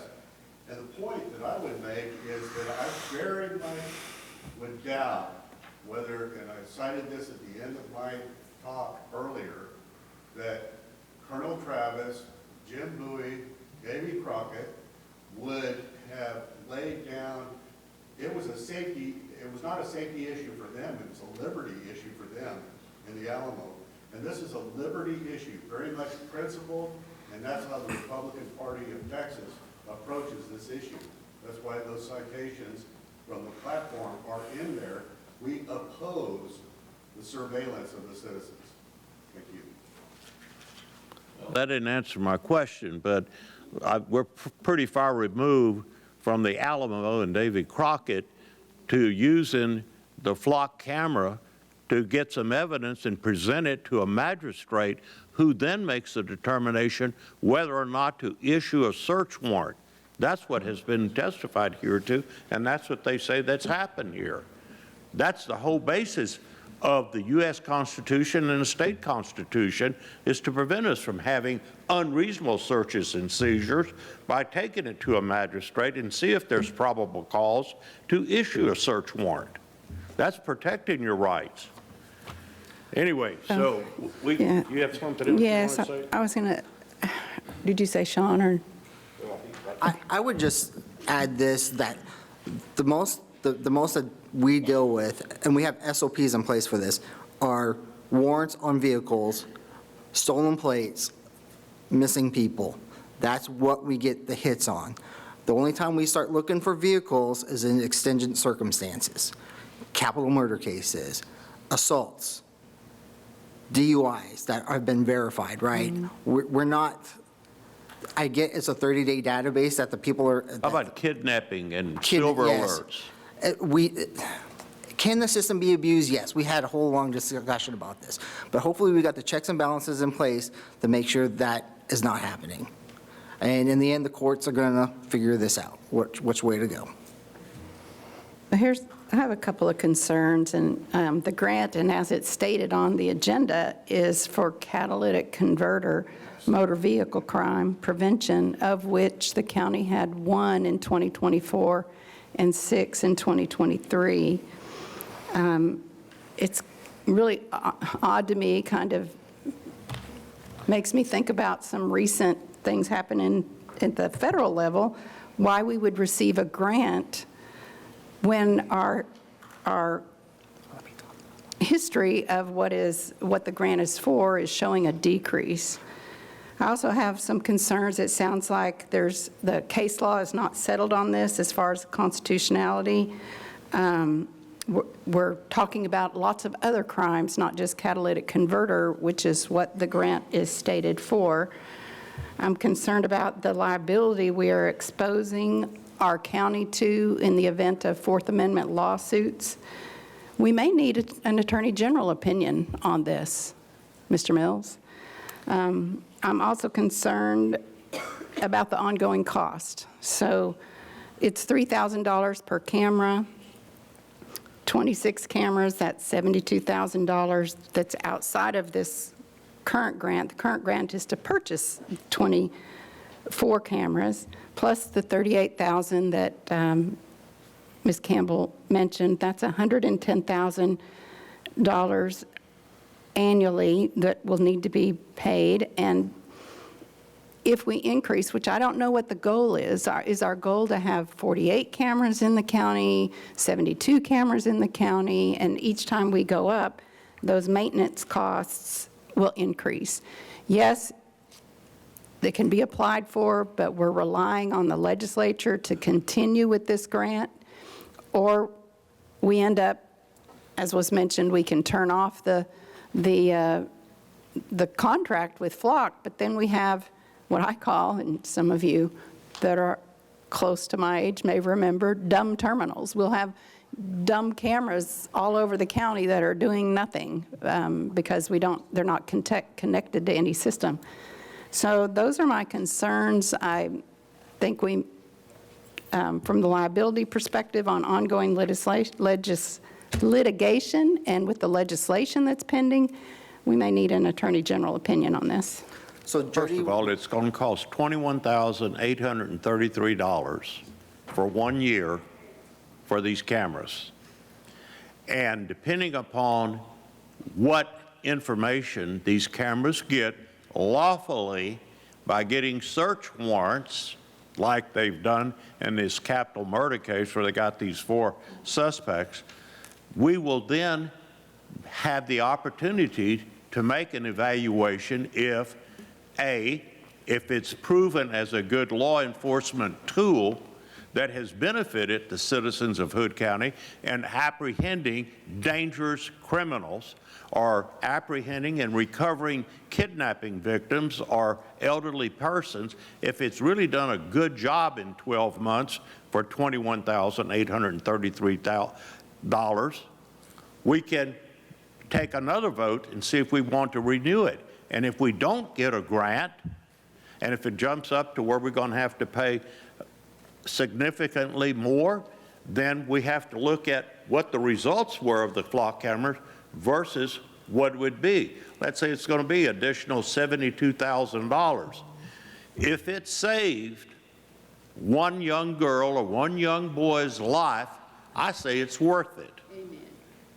So if it doesn't do anything in 1 year, other than this 4 capital murder suspects that we got here, then we'll have to reevaluate it. And then everybody has a different value system. I think you can see that up here on the court right now, that there's probably 5 distinct different value systems. I tend to be one, as long as you got another magistrate that's looking at the information that's been obtained by these flock cameras, and that's evaluated, that's protecting your constitutional rights, which happens every day in every law enforcement agency. You got to bring enough evidence to get a search warrant or an arrest warrant, unless they see it being committed in the deal. So that's my deal. We have plenty of time to reevaluate it. Getting an Attorney General opinion takes 6 months before you even get that. So if we're lucky, I said that, isn't that right, Mr. Mills? I mean, it's lucky if you get an AG opinion in 6 months. So that's what I have to say. Who do you have here? Jody's going to talk about the 1 versus 6 Cadillac converters. She does, go ahead. I'm Jody McGuire. I work with incident-based reporting. That's one of my jobs at the Sheriff's Office. And I know that while our offenses listed 1 catalytic converter theft, it's mostly because the deputies, there you have a wide range of things that they can list it under. I ended up doing a keyword search for catalytic converters and then checking through. And it was, I know I provided those numbers to Margaret and to Mr. Eagle a while back, and those numbers are a little different because they can be listed under as theft of property or theft of precious metals, so it's not necessarily just one. That's what was listed in the grant application. So we actually, when I went down and spoke with MVCPA to discuss the grant, that was one of the discussions. And it is a little bit strange that the grant is listed as the catalytic converter grant of motor vehicle crime prevention, when in reality, the problem statement and the eligible uses are to identify motor vehicle burglary, theft, or fraud-related motor vehicle crime problems within your community. Mm-hmm. And so you can use it for things that are outside of just catalytic converter thefts. But it is a kind of across the state, you'll see that catalytic converter thefts are going down a bit, but you can also see that not every jurisdiction classifies catalytic converter thefts in the same way. And in our county, when Jody and I sat down together and I talked with her about this several times, I believe we ended up with 68 catalytic converter related crimes in our county. And a lot of them were listed as a theft of precious metals because the deputies did not witness the catalytic converter being stolen.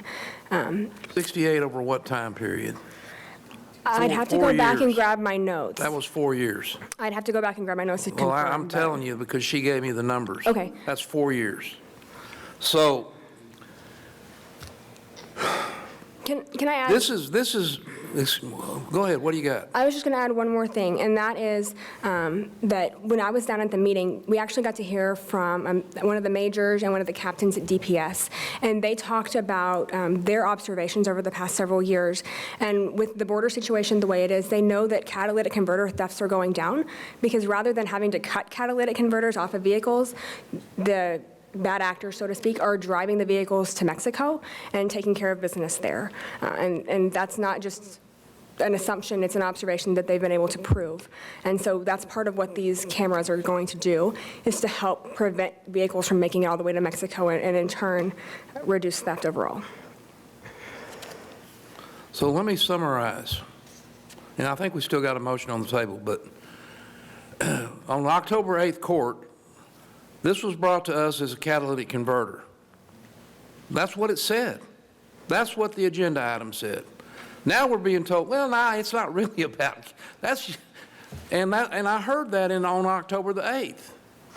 Well, really, this isn't about catalytic converter. Well, that's what the agenda item said. That's what we told everybody out here it is. That's what they told me.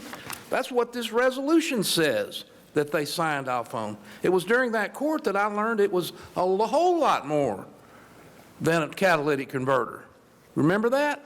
I do, and we've been pretty open about the fact that this is broader. It is for auto theft as a whole. Unfortunately, I cannot rename the grant, and I can't control that it's called the Catalytic Converter Grant. But the guidelines and all of the documentation clearly outlines that it is for catalytic converters and auto theft. And I believe that I specifically mentioned that on October 8th. So I put this back on the agenda for the next court, because I felt like that we needed to give I needed more explanation, and the public needed more explanation. And look, here we are now, we're still talking about this. I appreciate everybody's position in this. We're not going to fix that today. It will not be decided how this is going to play out today, except whatever they vote on. They're probably going to go ahead and vote to do this and take this money. But I want to address that one too, because I get tired of hearing this. This grant is for $109,167,000. Well, it's only costing us $21,000. Well, it's costing the taxpayers all the rest of that money. Where do you think that came from? Where do you think the other $80,000 came from? The good ferry? That came from you too. It went to the federal government in the form of income tax, and then they dish it back out, or the state through sales tax. So this is not a $22,000 grant. This is $109,000, of which, on paper, the county's paying $21,833. That doesn't include the maintenance. But setting all that gaslighting aside, the bottom line is this. All I'm saying is there's case law that's pending. I think that this is going to be a very interesting issue. I'm going to love to see some transcripts on this, because every argument that's been made today is going to be made, and I'm real curious to see how this plays out in the light of those two cases that I gave y'all. I don't know how it's going to play out, because y'all are making compelling cases, and I don't disagree with what your intentions are. Believe me. The thing that bothers me, just like Chairman Harrell said, is if you've got access to the ring and put it on, will you want to abuse it? I don't know. It's probably going to take this case up in Virginia a couple of years to work its way through the system, so we'll see. I'll be curious to see how it plays out. Let me throw this in there, and I think that a couple of the cases that you cited, that they did come in and say that these the blanket warrants or whatever were excessive, and I think that the guardrails stood in those cases, that they corrected these issues to some extent. There was an abuse there. The court system said this is an abuse. It's not allowable. So I think that some of that is on the back end in place to maintain the integrity or whatever that we're trying to do here also. So I think personally I just named it the catalytic converter grant for your benefit down there, Dave. They said that's how we get him on board with this after he got his catalytic converter stolen. Well, it says converter theft and motor vehicle theft. It does say motor Yeah, well, and I guess if you stole a vehicle, you've stolen somebody's catalytic converter too, so. Well, you can take the catalytic converter off without stealing the car, but, you know. But anyway, so I think we've kind of beat this to death on the thing. I guess Commissioner Eagle's motion is that he makes a motion that we have to vote again on whether to accept this grant. Is that your motion, Commissioner? Yes, sir. Second by Commissioner Samuelson. And of course, you've heard what our county attorney has said and what we've done and what the documents say on the thing. So heard all of that. So I think we've had enough comments on the thing. I call for the vote. All those in favor say aye. Well, I'd like Aye. All those opposed say nay. Nay. So two nays, three yays and two nays. Okay, you got that, Christine? Okay. All right. Well, So and now- I'd like to make a motion that we table this till next court. I think that there's enough conversation going on out here that, again, I'm not 100% on one side of this thing at all. I'm right here on this fence, and these are, on one hand, this is a very valuable tool for law enforcement, and I can see the benefits of that. I second your motion. Yeah, so we'll just table her till next time. And let me add to this. I spoke with Kate Turner. She's the grant specialist. I spoke with her yesterday morning. She's the grant specialist who sent us the final documentation to sign. And I talked to her about she did not know about this case in Virginia. And she gave me her boss's information. I did send him all the research back and forth between myself and the county attorney that occurred a few days ago. I forwarded all that to them for their information. And she said that we didn't have to get it done today. She said, and she suggested y'all table it to give it some more discussion. You got plenty of time.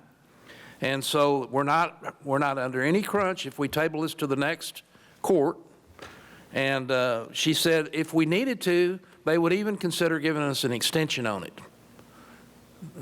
You know, because I feel like we need to have good, healthy discussion. And if it goes the way it goes. It goes the way it goes. And I appreciate everybody's comments and input. These are all, it's all relevant. I hear everybody. And I'm just dying to see where this case goes. But anyway, it's not going to hurt anything if we do table this, so I second your motion. The motion is made by Commissioner Andrews to table item number 6 until the next meeting. Did you say that until the next meeting? Regularly called meeting. Second by Commissioner Eagle. I'd like We've that. had enough discussion on that. All those in favor say aye. Aye. All those opposed say nay. Nay. So 4 ayes and 1 nay. Okay. Item number 7, consider and take appropriate action to approve $22,000 from Fund 55 to be used to complete the outfitting of emergency vehicles already on order. Mr. Fire Marshal.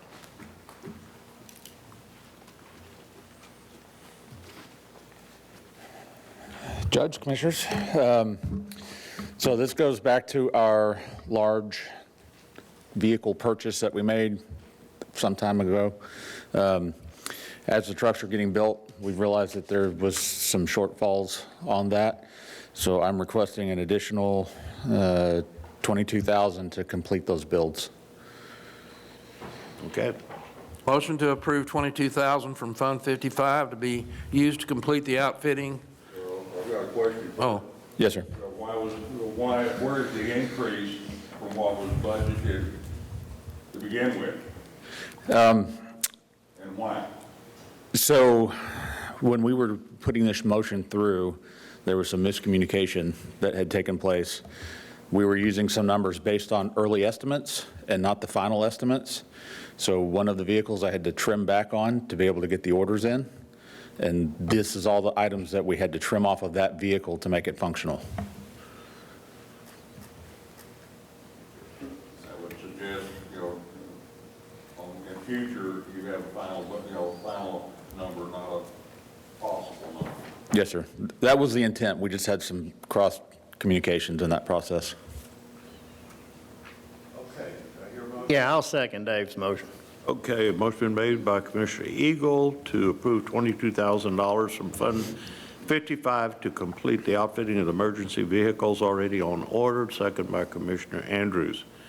Any further discussion? All those in favor say aye. Aye. All opposed say nay. Motion carries 5-0. Thank you.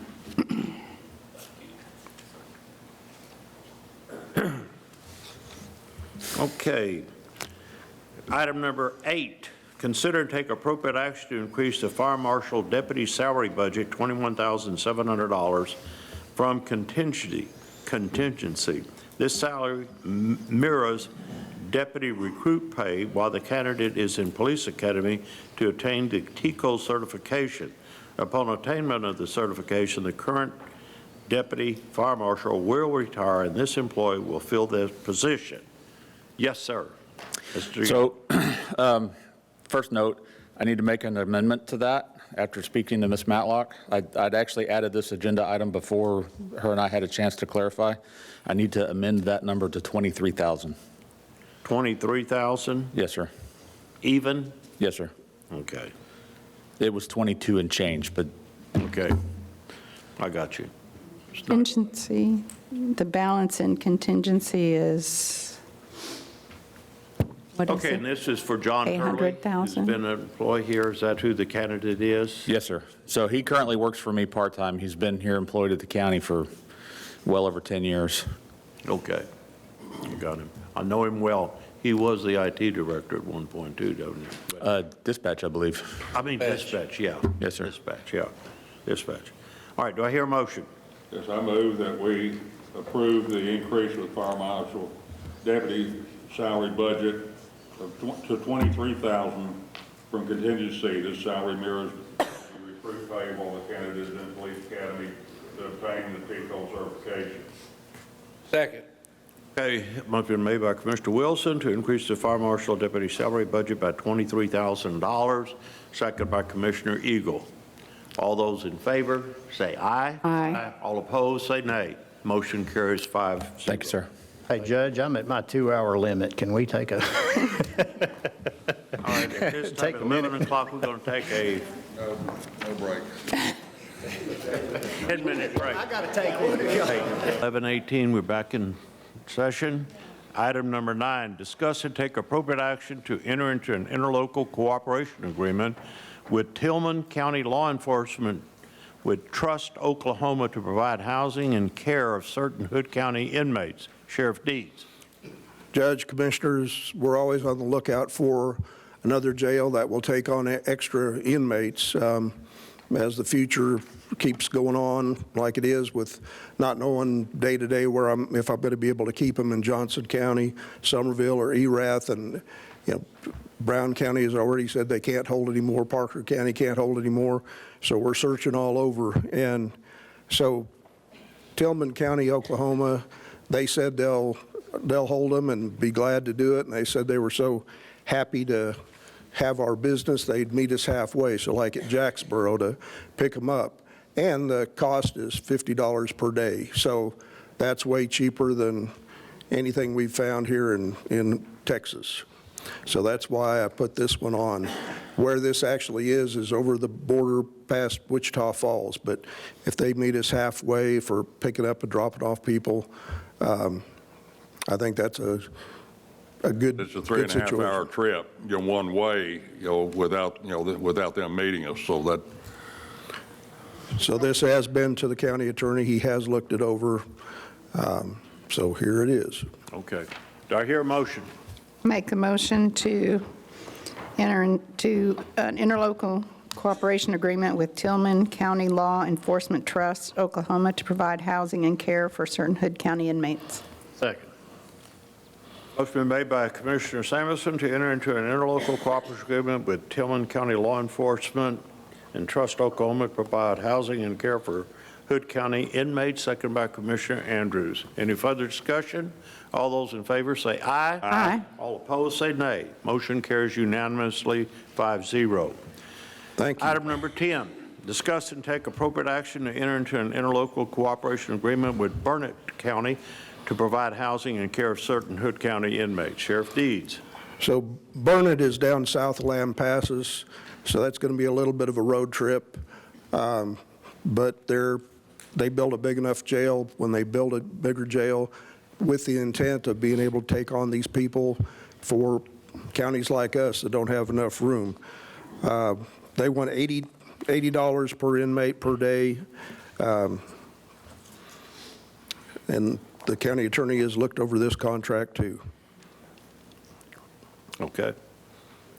I hear a motion. I move that we enter into an interlocal cooperation agreement with Burnett County to provide housing and care for certain Hood County inmates. Second. Motion been made by Commissioner Wilson to enter into an interlocal cooperation agreement with Burnett County to provide housing and care of certain Hood County inmates, second by Commissioner Eagle. Any further discussion? All those in favor say aye. Aye. All opposed say nay. Motion carries unanimously 5-0. Thank you.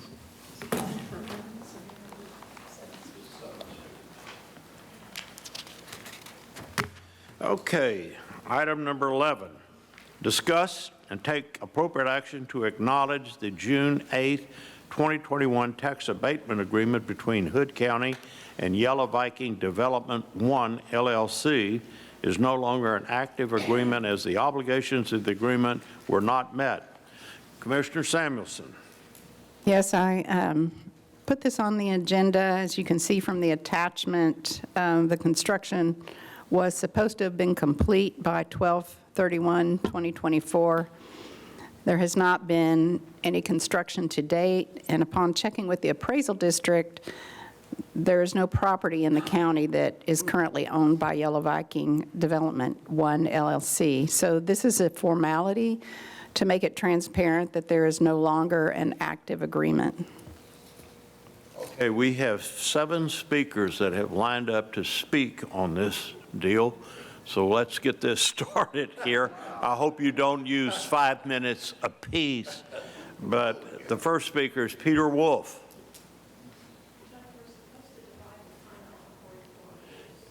Yeah, well, there's, okay, so 6 at, so it's, yeah, 7 into 4 30 minutes would be into what? 4.2. Yeah, you said it? Okay. Yes, sir. Good morning, Judge, Commissioners. I would like to address the possibility of more development in rural Hood County. As you know, Granbury within Hood County has the distinction of being the celebration capital of Texas. And this is a clearly deserved title considering the parades, festivals, the fishing tournaments, rodeos, and more. Granbury has been, year after year, named one of the best small historic towns in America, over and over again. And all of that is changing in Hood County, unfortunately. You've heard about the problems with the Bitcoin mine, Constellation Energy. They allow Marathon, which does data mining, to purchase energy behind the meter for pennies compared to what your average Hood County resident has to pay for it. And then during times of critical needs, extreme hot temperatures, which we have a lot of in Texas, and extreme cold temperatures, which thankfully we do not have a lot of in Texas, but still, my constituents in Hood County in Precinct 2 are very concerned because their electric bills spike during this time of year. And they are surprised and shocked why they jump up so high, 2, 3, sometimes 4 times as high as their bills normally are. And there's no explanation. They call the energy company, and the energy company refuses to answer or doesn't know the answer. But we do know that because when we buy energy back from Marathon, we pay a premium for it, and that cost is turned over to the consumer, the families of Hood County, which are already stressed and their budgets are beyond the limits. So now we have a Japanese company that is here and wanting to build a solar farm right next to the Brazos River, 1,200 acres to be exact.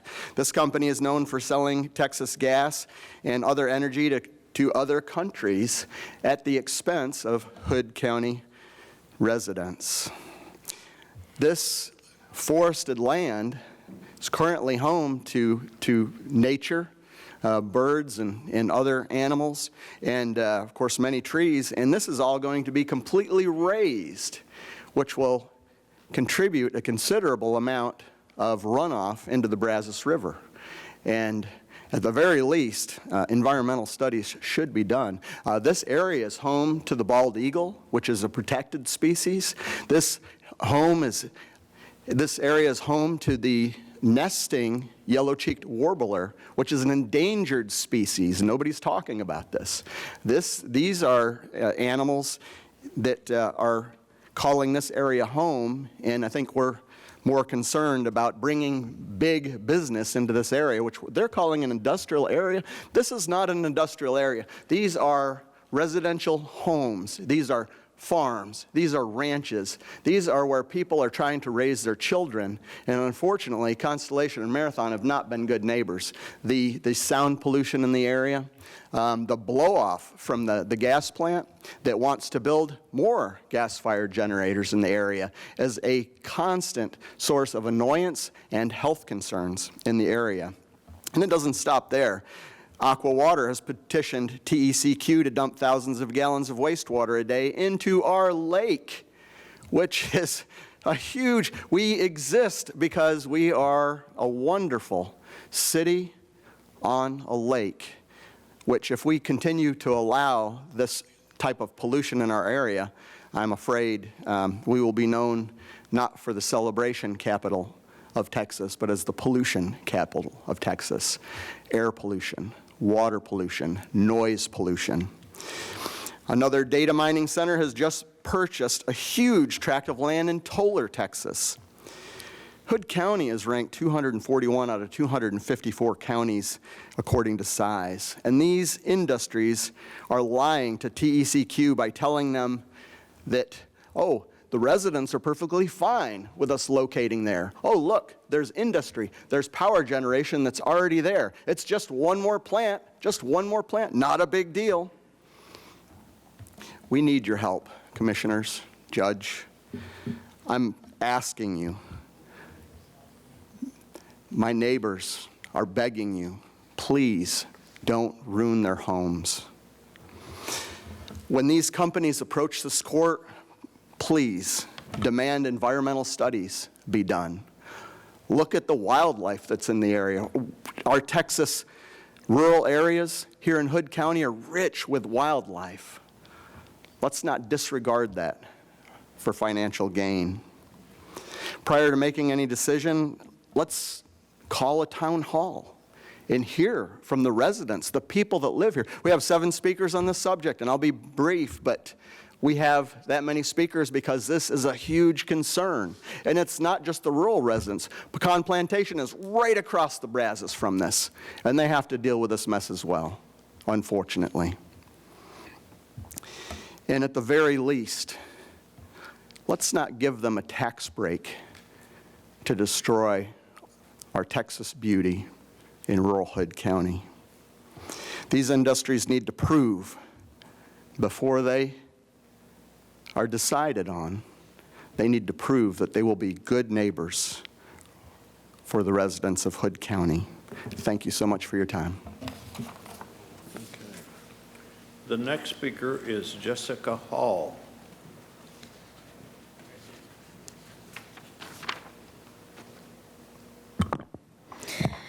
Commissioners, I stand before you today not just with frustration, but with a firm demand.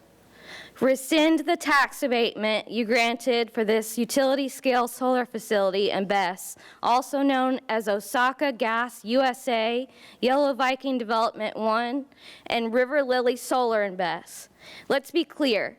The decision you made to grant a tax abatement for this massive project is already proving to be a huge mistake. Promises were made, and none of them have come to fruition.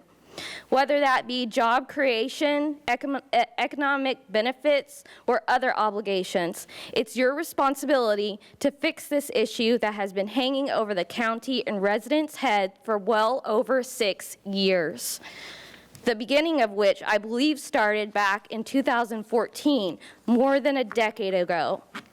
What's worse, the battery energy storage system, BESS, that comes with this project poses a grave risk to our residents. These systems will bring constant noise, fire hazards, health risks, both for residents and animals, and a disruption to the peace of our neighborhoods. It's time for you to act on the behalf of the people who elected you. Rescind the abatement and put the interests of our community first before this corporate entity takes more than it's owed. Take action now before it's too late. And to the people in this room and across the county, you have a voice, and that voice is powerful. Together, we can fight this. We can stand up and let our elected officials know that we will not accept this. We cannot allow our rivers, our forests, and our communities to be destroyed in the name of corporate greed. We must demand more accountability from the policymakers, from these developers, and from those who profit from these large-scale industrial operations. We must act with passion, with urgency, and with conviction. Thank you very much. Okay, our next speaker is Highsmith.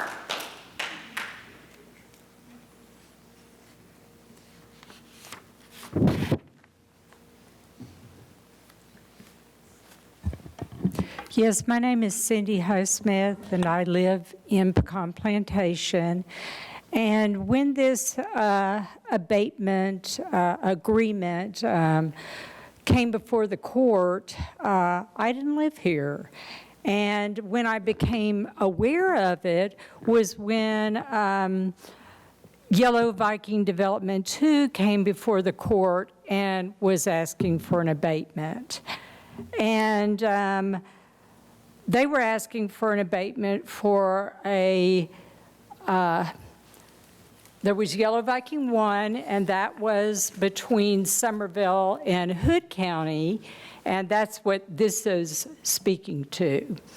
And so the Yellow Viking 1 and Yellow Viking 2 were LLCs, and one came into existence in 2020, the other in 2022. And they were LLCs under European Energy, and European Energy being a company out of Copenhagen, Denmark.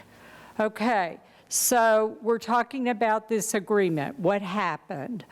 The Yellow Viking 2 came before the court, and this court, thank goodness, said no. I thank Commissioner Eagle for that, for saying they hadn't done what they said they were going to do in Yellow Viking Development 1, and he questioned them.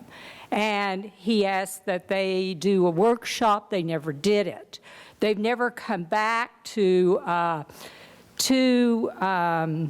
report on a yearly basis about their progress. They were supposed to, if there was a transfer, they were supposed to let the court know that they were going to transfer ownership before they did the transfer. They didn't do that.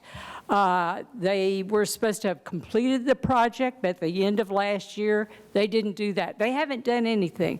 But here's what is so disturbing and what Pecan Plantation is very upset about, is that they sold this to Osaka, USA. And Osaka, USA has a revenue last year of $14.2 billion, okay? That's a lot of money. I don't even know if I know how many zeros that is. But they don't need a tax abatement. You know, this is ridiculous. And so I'm so glad this is on the agenda to take this to, say that this is not an active agreement. But we're concerned. We are upset in Pecan Plantation because what is happening now? This Osaka, they have applied to ERCOT.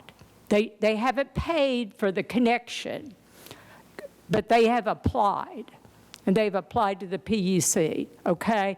Do I think this one will happen? Probably, maybe. Okay, now there's another one, and Jessica, she referred to this. And so we were all upset when we were here before about Yellow Viking 2. And I thought it had gone away. No, it hasn't gone away. It has a new little pretty name. It's called Rain Lily Solar, and that's going to be 810 acres. That is directly across from Pecan Plantation. It's going to run from Sandy Beach, go all the way around that bend, Abbey Bend, go past our clubhouse, go past the last house, go on around, and then it's going to hit the Mitchell Bend people. The Mitchell Bend people are maxed out. And there's a big picture here, and I think that Peter was talking about the big picture. The big picture for this county is that we have Luminant, Decorative steam plant, okay? Right next door to that, we have, oh, I ran out. All right, well, I've run my mouth. Is your husband aligned with you this time? I don't know what that man's going to say. Thank you. Okay. If you want to speak, Mr. Highsmith, you better be in alignment, if you know what that means, okay? John Highsmith, you're next. It's a hard act to follow.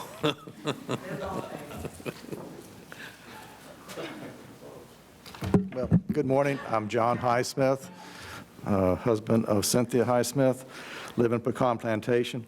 And first, I really urge this Commissioners Court to vote to revoke this tax abatement on the grounds covenants of the formal agreement were not adhered to. And I just say happy day about this. And thank you for your yes vote. Now, so we say, what now? And we've talked about this is not the end of this. I would like to now point out the obvious. Texas rural counties are being required to shoulder large energy and data mining and data projects, even with their numerous problems, for the citizens living nearby. So I'd like to suggest something for the court to consider, but first I want to give a little bit of history. Hood County was created in 1866 from parts of Johnson and Erath counties. And then Somerville County was, they were formed in 1875 entirely from Hood County. So that's 188 square miles. So we really can say that all these counties are related since one came from another part of it. So my suggestion is for commissioners' courts of these 4 counties to have a public workshop to discuss what is happening in the areas of solar utilities, battery storage, gas power plants, data centers, Bitcoin mining operations, wind turbines. And I think that counties are seeing, I think what counties are seeing is the industrialization of rural areas without the jobs. So counties need to band together. Thank you.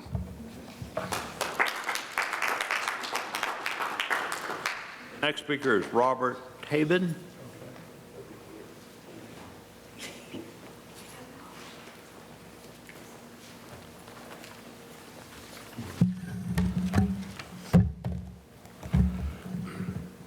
Good morning. Thanks for allowing me to speak. And I was really pleased to see the recognition of the wonderful Marine Corps ROTC program acknowledgments this morning. As a former Marine officer, that those folks had 8 championships, I'm not surprised at all. That's what we'd expect from them. But the gunnery sergeant that was here and Colonel Scott Casey, those guys run one of the best ROTC programs in the entire world. And they have the certifications to prove it. But anyway, I'm here to talk categorically. I live in Pecan Plantation. I'm the president of the board there, but I'm speaking as a resident of Pecan Plantation. But I do know there's hundreds of people and more that feel the same way I do. To not allow any tax abatements to go to a solar farm going across the river from our homes. And I'm hopeful that you're going to revoke the one you've been considering. It's on the agenda, but I also want you to think about don't ever allow any tax rebates for that kind of stuff across the river, unless it's going to really provide some real economic benefit to this county in the form of jobs. But you got to be very selective. And I've talked about that before, and I've told you before about some of the dangers that you need to be aware of with the solar industry. I mean, even you think about the battery packs, how many trailer loads of lithium batteries are going to be out there on a site to support that? And do you have the fire equipment to put the fire out? That stuff is not taken out with water. It's special chemicals. You got to have the right equipment to do that, and it's not inexpensive. And this stuff about they're hermetic, there's no problem, they resist hurricanes and tornadoes, that's a bunch of malarkey. I'll tell you that from personal experience in California, that does not work. They do crack, they do leak toxic materials in the soil, okay? So I'm hopefully going to do the right thing today. And I've already told you about my concerns in the past. Economically, those people do not need any money from this county. They've got plenty to do what they want to do, if they do it. But don't give them anything. They should earn it like any other economic entity if they're going to be here. And I hope they're not. Thank you.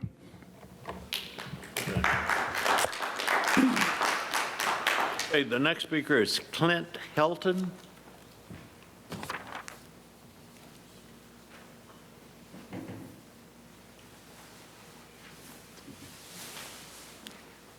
Good morning, Judge, Court. Thanks for letting me speak on this important issue.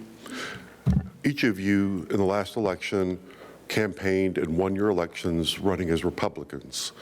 And so I want to read into the record Plank 47 on energy production of the 2024 Republican Party of Texas platform. We support free market solutions and the immediate removal of government barriers and direct subsidies to the production, transportation, reformulation, refining, and distribution of energy. We oppose federally directed plans and proposals that favor renewable energy sources that may constitute a nuisance or otherwise have a substantially negative impact on neighboring landowners, including harming property values of our neighborhoods, farms, and ranch areas. We fully support and encourage greater energy production in the Permian Basin and throughout Texas, as well as the necessary policies and infrastructure investment in roads, pipelines, and ports. These steps will support Texas workers and help America's energy security instead of increasing our reliance on foreign governments that do not benefit America or our allies. We urge the state to require minimum fire break setbacks on solar and battery facilities for wildfire prevention mitigation. So we want free market solutions, but we want to have, for energy production, but we want to have responsible energy production and not harm our neighbors. And so with that in mind, with these words in mind from Plank 47, the spirit with which they were written, please, for any future consideration of energy production facilities that may be harmful to our fellow Hood County residents and their properties, please keep this in mind and do not encourage irresponsible energy growth, energy production growth by giving tax abatements. Thank you. Last speaker is Tina Brown.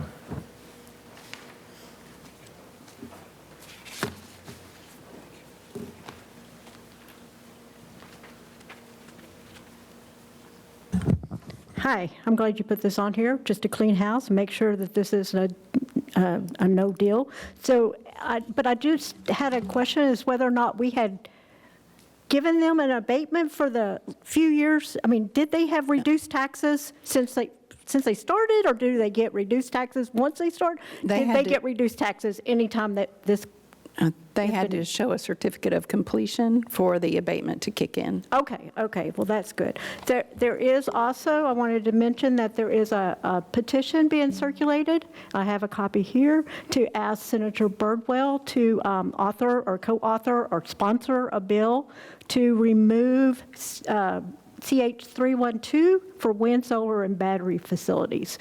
So I have copies here if any of you would like to put your name on it. We're not the only county that's doing this. I know Erath County is also doing this, and they're sending them to Birdwell, and hopefully he will get this done. And I have great, I'm pretty sure that none of y'all are ever gonna do another abatement ever, unless there's like thousands of people going to work in Hood County.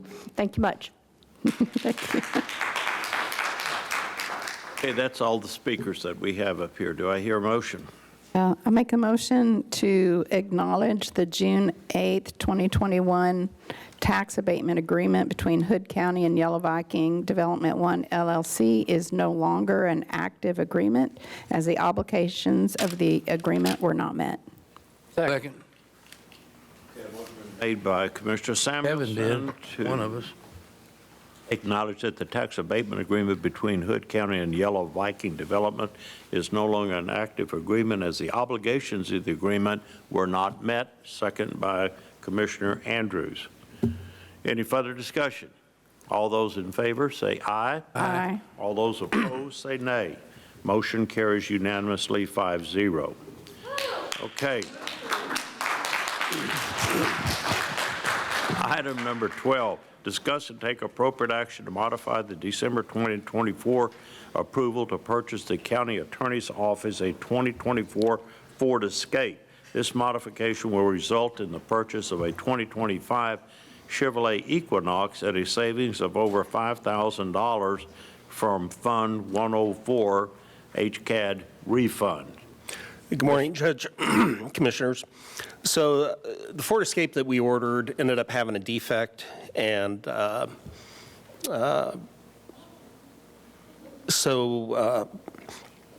moving forward, I'd like to go ahead with the Chevy Equinox. I found it locally at Durant Chevrolet. It's available. The county will save $5,000 over the other option.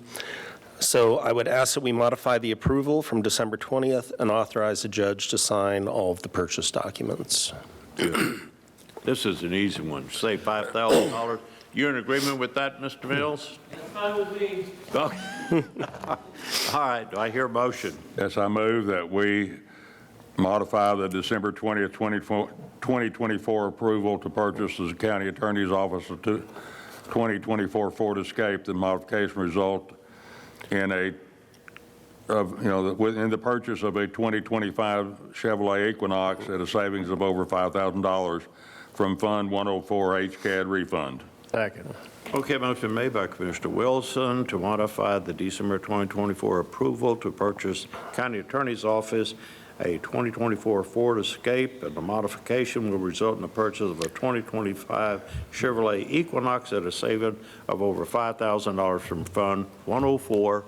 Second by Commissioner Andrews. Any further discussion? All those in favor say aye. Aye. All opposed say nay. Motion carries unanimously 5-0.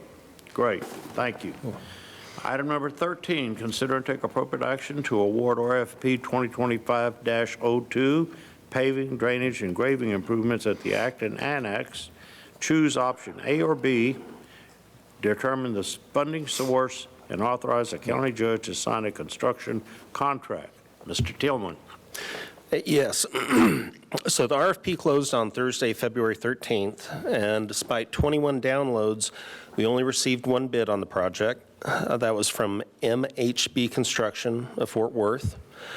It includes everything on Kimley Horn's plans, including demolition and haul off of the current wall, the slope and drainage system above the wall, design and installation of the new wall, the new storm drainage grate and pipe, which goes around the back of the property over to the creek, the various grading and pavement improvements, and as requested, they bid both the concrete wall option as well as the dry stack block option for the wall.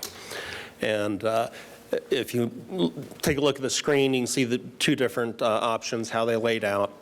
Basically, the storm line is $55,730. The dry stack block wall is $59,500, and the concrete retaining wall is $80,000. So depending on the option, if you choose to go ahead with the project, would be $115,230 or $135,730. The concrete blocks under option 2, or option B rather, excuse me, are those solid or are they hollow? Those are... They're solid paste stones or something. They're solid?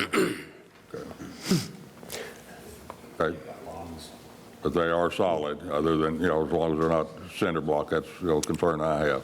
Yes, by the way, Leland, Clint, and Todd did the evaluation on the project, and so they not only looked over all the documents, they evaluated the presentation that was given to us. We checked with the references on the company, also dug a little history on them through the internet. They have worked with 3 separate counties in Texas. They're familiar with working local counties. That was a bonus. When it comes to the 2 options, option 2 with the interlocking blocks, the cheaper option, it would actually be the one I would recommend if you guys will take it, because it'll be easier for me to maintain in the future versus a solid concrete wall. Yeah, I wanted to say, I'm not real satisfied with these prices, and I believe that there may be an option that we can do this in-house for significantly less cost. I don't know that we need to contract with this deal. This is, we're coming up just a few blocks. It's beneath the height that needed to be engineered, and I think we should look at doing this ourselves, in-house. If you look at it doing yourself, I suggest that you look into getting insurance and bonded in case something happens to the structure next door. I talked to Glenn about this when we received this. I'm really not comfortable with only receiving one bid when the project is over $100,000. I talked to some folks at TAC, and they said, legally you're okay with it, but if you wanted to revise the request, advertise it more, you may get additional bids. I'm just not comfortable. How do we know this is a good deal when it's one? So. Well, we did have at least 21 entities take a look at it. And I know Leland can attest that it's one being out in the country a bit, it is oftentimes hard to get people to do work. He's had trouble getting HVAC companies and one at the animal control recently. And it's unfortunate, but you never know what the deciding factor was. Some companies may have thought it was too small a project for them. Others may not have wanted to figure it up 2 ways. It's hard telling why people don't bid. But we have another bid we did recently for chip sealing on Old Acton Highway. We got no bids for that, 0. And we ran it twice for 2 months. Commissioner Andrews brings up a good point that for this amount of money, could we do it in-house for less? Yeah, and I think at this point, I'm not necessarily saying no to the bid. I just want to sit back and evaluate some of this a little bit further and see if there are more options, or maybe perhaps we do need to change that bid a little bit and put it out again to see if there's something that we miss there. I'm just not satisfied with these results. Again, I'm not saying no. I'm just saying we need to do a little more investigation on this. So, well, I do know that oftentimes the simpler that you make the bid, the more likely you are to get respondents. Is that a motion to table? Yeah, that would be a motion to table.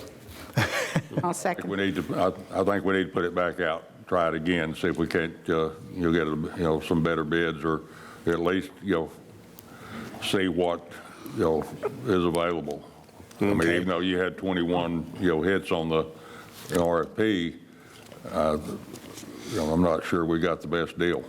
Well, would y'all be able to, willing to at least agree to the type of wall that you want, rather than, having them bid multiple different options just to simplify it a little bit? Can we just, I say let's just put the whole thing off until next court, and then we can either look at what options we are looking to do, refine that RFP, and then put out the request for those things at the next court. That's what I would like to do, to table this entirely for now. Motion to table has been made by Commissioner Andrews. Do I hear a second? Second by Commissioner Wilson.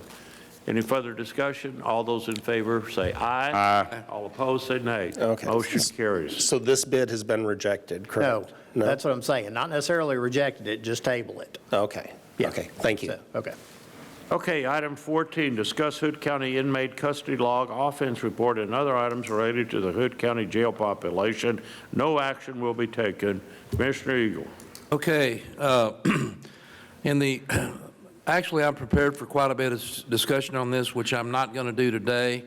But I did want to get something public on the record. Last court, and I need to make a public apology to the district judge. Last court, I stated that there were 67 inmates in the jail who had been in there over a year, and I mixed up my numbers. I had that ready for the Friday before. There were 67 inmates in there that had over 144 days. That was my benchmark, and there were 15 actually who were in there over a year. So I grossly misstated that, and I'm going to attribute that to the chronological passage of time in my life. But I did want to straighten the record out for the judge, and I'm going to on the March 11th court. We're going to. It'll be spring break. Judge Bufkin is in court. Has trial week this week. It'll be spring break. I'm going to put this back on the agenda because all this is relevant to jail population. And so I wanted to start getting the data together here since we failed to pass on putting forth a May bond. It's probably going to come back around for November. And I wanted to start presenting to the public some of this data that comprises who's in jail, why they're in jail, how long are they there. So mainly right now, I just apologize to the judge for messing that up. And I'll put this on the agenda for the 11th. And right now, I'd like to just pull it past that, pull it from the agenda. Item number 15, discuss and take appropriate action to allow the ECC director to extend a job offer to an out-of-state applicant who has 7 years and 5 months experience as an LE dispatcher. Based on the current 2025 matrix, if the applicant accepts the job offer, the starting salary would be $52,000. Mr. Andrews. Yeah, this was somebody, our policy specifically states time with TCOL certification, but this is somebody that came from another state, so obviously they do not have TCOL certification, but they do still have the relevant experience and time in that position. That is what we're looking for. And this is just for me to present it to him because he's got other offers. That's a lot more, but he would like Hood County. It just depends on the amount.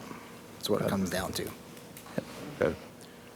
Good. Do I hear a motion? Yeah, with that, I'll make the motion that we allow the ECC director to extend the job offer to the 7 years and 5 months experienced LE dispatcher for $52,000. Second. Motion been made by Commissioner Andrews to allow the ECC director to extend a job offer to an out-of-state applicant who has 7 years, 5 months experience as an LE dispatcher. Based on the current 2025 matrix, the starting salary would be $52,000. Second by Commissioner Samuelson. Any further discussion? All those in favor say aye. Aye. All opposed say nay. Motion carries unanimously. Thank you very much. Okay. Item 16 has been pulled, so this brings us to item 17. Discuss and take appropriate action to complete the Other Victim Assistant Grant, OVAG, and Victim Coordinator and Liaison Grant, VCLG, for year 2026-2027 grant extension. Sheriff Deeds. Judge, Commissioners, we've done this for quite a few years, longer than I've been. 6 years, I know. Yeah, well, longer than I've been sheriff, so. Mary does a great job, and so this is another year we need to put in for all the different parts of this grant, so just ask that you approve it, and so we can move forward with all she does for Hood County. Your motion. Yes, I move that we complete the Other Victim Assistance Grant and Victim Coordinator and Liaison Grant for the 2026-2027 grant application. Motion been made by Commissioner Wilson to complete the Other Victim Assistance Grant and Victim grant application. Your second by Commissioner Andrews. Any further discussion? All those in favor say aye. Aye. All opposed say nay. Motion carries unanimously, Sheriff. Item number 18, authorize county commissioners to sign the resolution designating Ron Massengale as authorized official for the VCLG grant reference ID number 2026-017903911. So this is pretty much standard with the past years. This is the resolution that needs to be passed by the county and signed by all the court members. I have a question as we go forward for Ms. Matlock. As you now have the grant administration under your purview, and maybe we'll talk about this next court, but would you see that some of the things that I read in here, which is inventory of reports, progress reports, financial reports, and other official documents, isn't that your responsibility? I have been doing those Okay. every month Okay. since I took office. So Okay. that isn't part of our department, even before the grants moved over. Oh, okay. So, I mean, All right, that's do I my hear a question. motion? I move that we sign the resolution designating Ron Massengale as authorized official for the VCLG grant, reference ID number 2026-00179039111. Do I hear a second? Second. Second by Commissioner Andrews. You've got this, don't you, Christine? All right. Any further discussion? All those in favor say aye. Aye. All opposed say nay. All right, motion carries 5-0. Item number 19, authorize the county judge to sign the statement supporting submission of the application to the Office of the Attorney General, reference ID number 2026-0017903911. Again, this is just part of that grant, isn't it? Yeah, this is the last part, and this is only signed by you, the judge. So it's all part of this. And deadlines, just the supporting submission documents Okay. for the application. Do I hear a motion? Again, I move that we authorize the county judge to sign the statement supporting submission of the application to the Office of the Attorney General, reference ID number 2026-00179039111. Second by Commissioner Andrews. Any further discussion? All those in favor say aye. Aye. All opposed say nay. Motion carries 5-0. Item number 20. Pulled. Pulled? Yeah, they've Pulled item number 20. So that brings us to the consent agenda.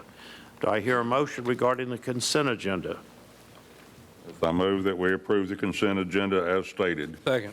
Motion been made by Commissioner Wilson to approve the consent agenda as stated, second by Commissioner Eagle. Any further discussion? All those in favor say aye. Aye. All opposed say nay. Motion carries unanimously 5-0. This brings us to road ops. I have you no business. Mr. Todd Tuggle, good to see you. You're settling in quite nicely. All right, development, no items. What the deal? This brings us to financial. Ms. Stephanie Matlock of the County Auditor's Office.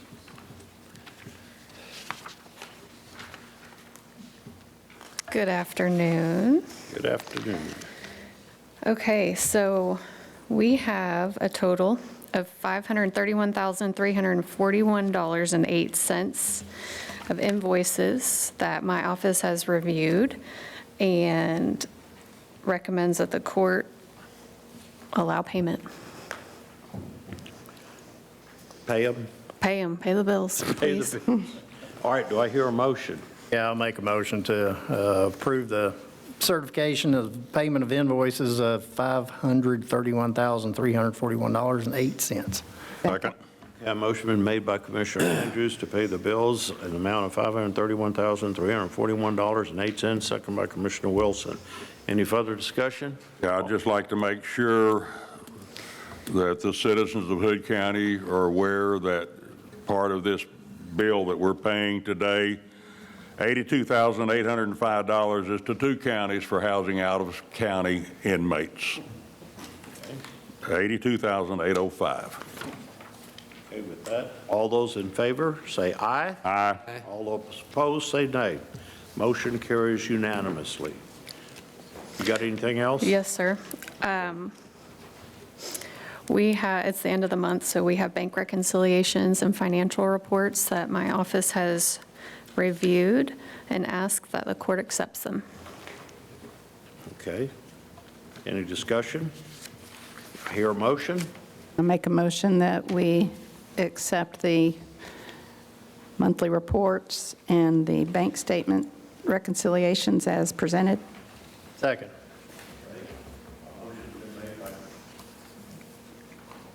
Samuelson to approve the reports, second by Commissioner Andrews. Any further discussion? All those in favor say aye. Aye. All opposed, say nay.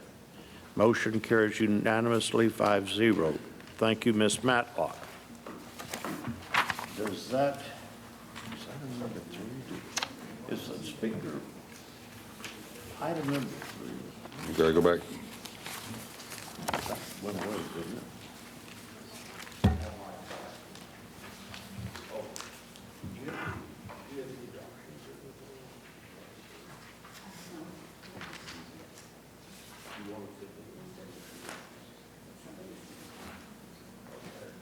All right, now at 7 minutes after high noon, Commissioners Court will convene into executive session. Before we do that?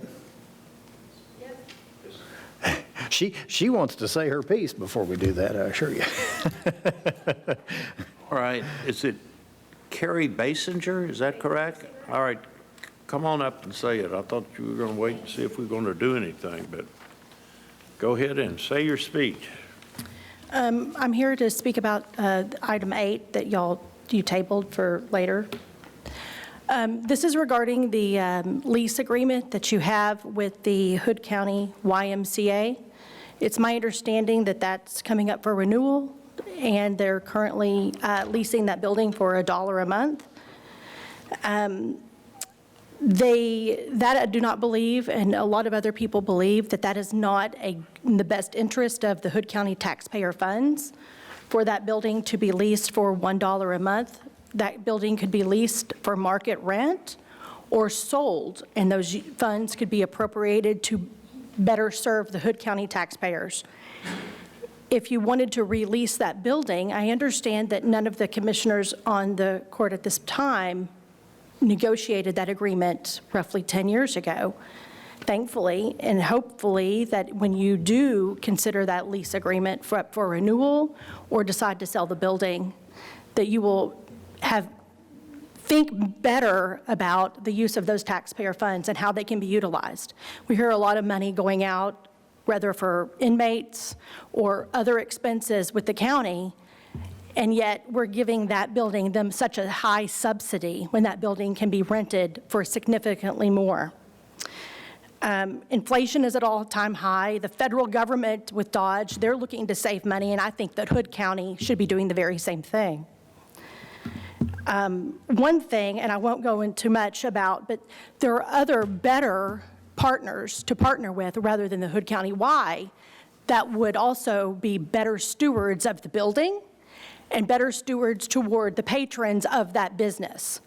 My children were swimmers at the Hood County Y and the SEALs and a lot of others, and they are decimating that swim team by raising the rates.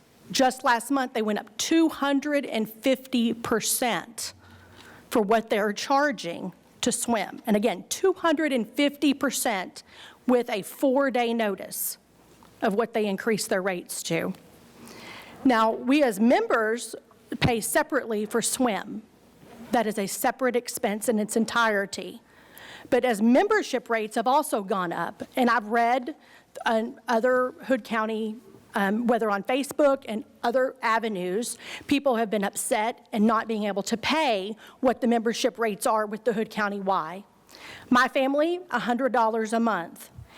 If you look at places in Fort Worth and surrounding places with very similar facilities but better maintained, they're 50% of what the Hood County Y charges just for membership. Now, taking swim teams separately, there used to be hundreds of members of the swim team. Last I heard count, maybe 13 swimmers have signed up because they went up 250%. That is not looking out for the best interest of our county. And the Hood County Y, there are 9 Y locations affiliated with that one Y under that tax ID. The funds that come to that facility for donations go and are funneled into one pool of funds for all of those 9 locations. Those funds do not stay in Hood County. The money that you are using to give them a subsidy to pay $1 a month, that is not benefiting every Hood County taxpayer. We are losing money as taxpayers. If you're going to rent and continue to lease to the Y, you should at least demand market rent or put it on the market to find a better tenant who is willing to pay market rent. I personally have emailed the development marketer for the LA Fitness, and they have no facility here, but they have several, I'm going to say maybe 12 facilities just in the Fort Worth general area. And they also have pools and very similar facilities. They may be interested. But if not, there won't be another operator that is interested in renting that facility. Also, I do not think it's fair that GISD is paying over $14,500 a month to use the pool for their students to swim for the high school every month to use the Y when that land was donated. The Hood County Y is not benefiting all taxpayers, and I hope that you use your business sense to do better for the Hood County taxpayers with this upcoming lease renewal. Thank you. Thank you. Okay, and at 12 minutes after 12, we are adjourning into executive session. All right, at 11 after 1, we are convening back into Commissioners Court. No action was taken in executive session, and we are now adjourned.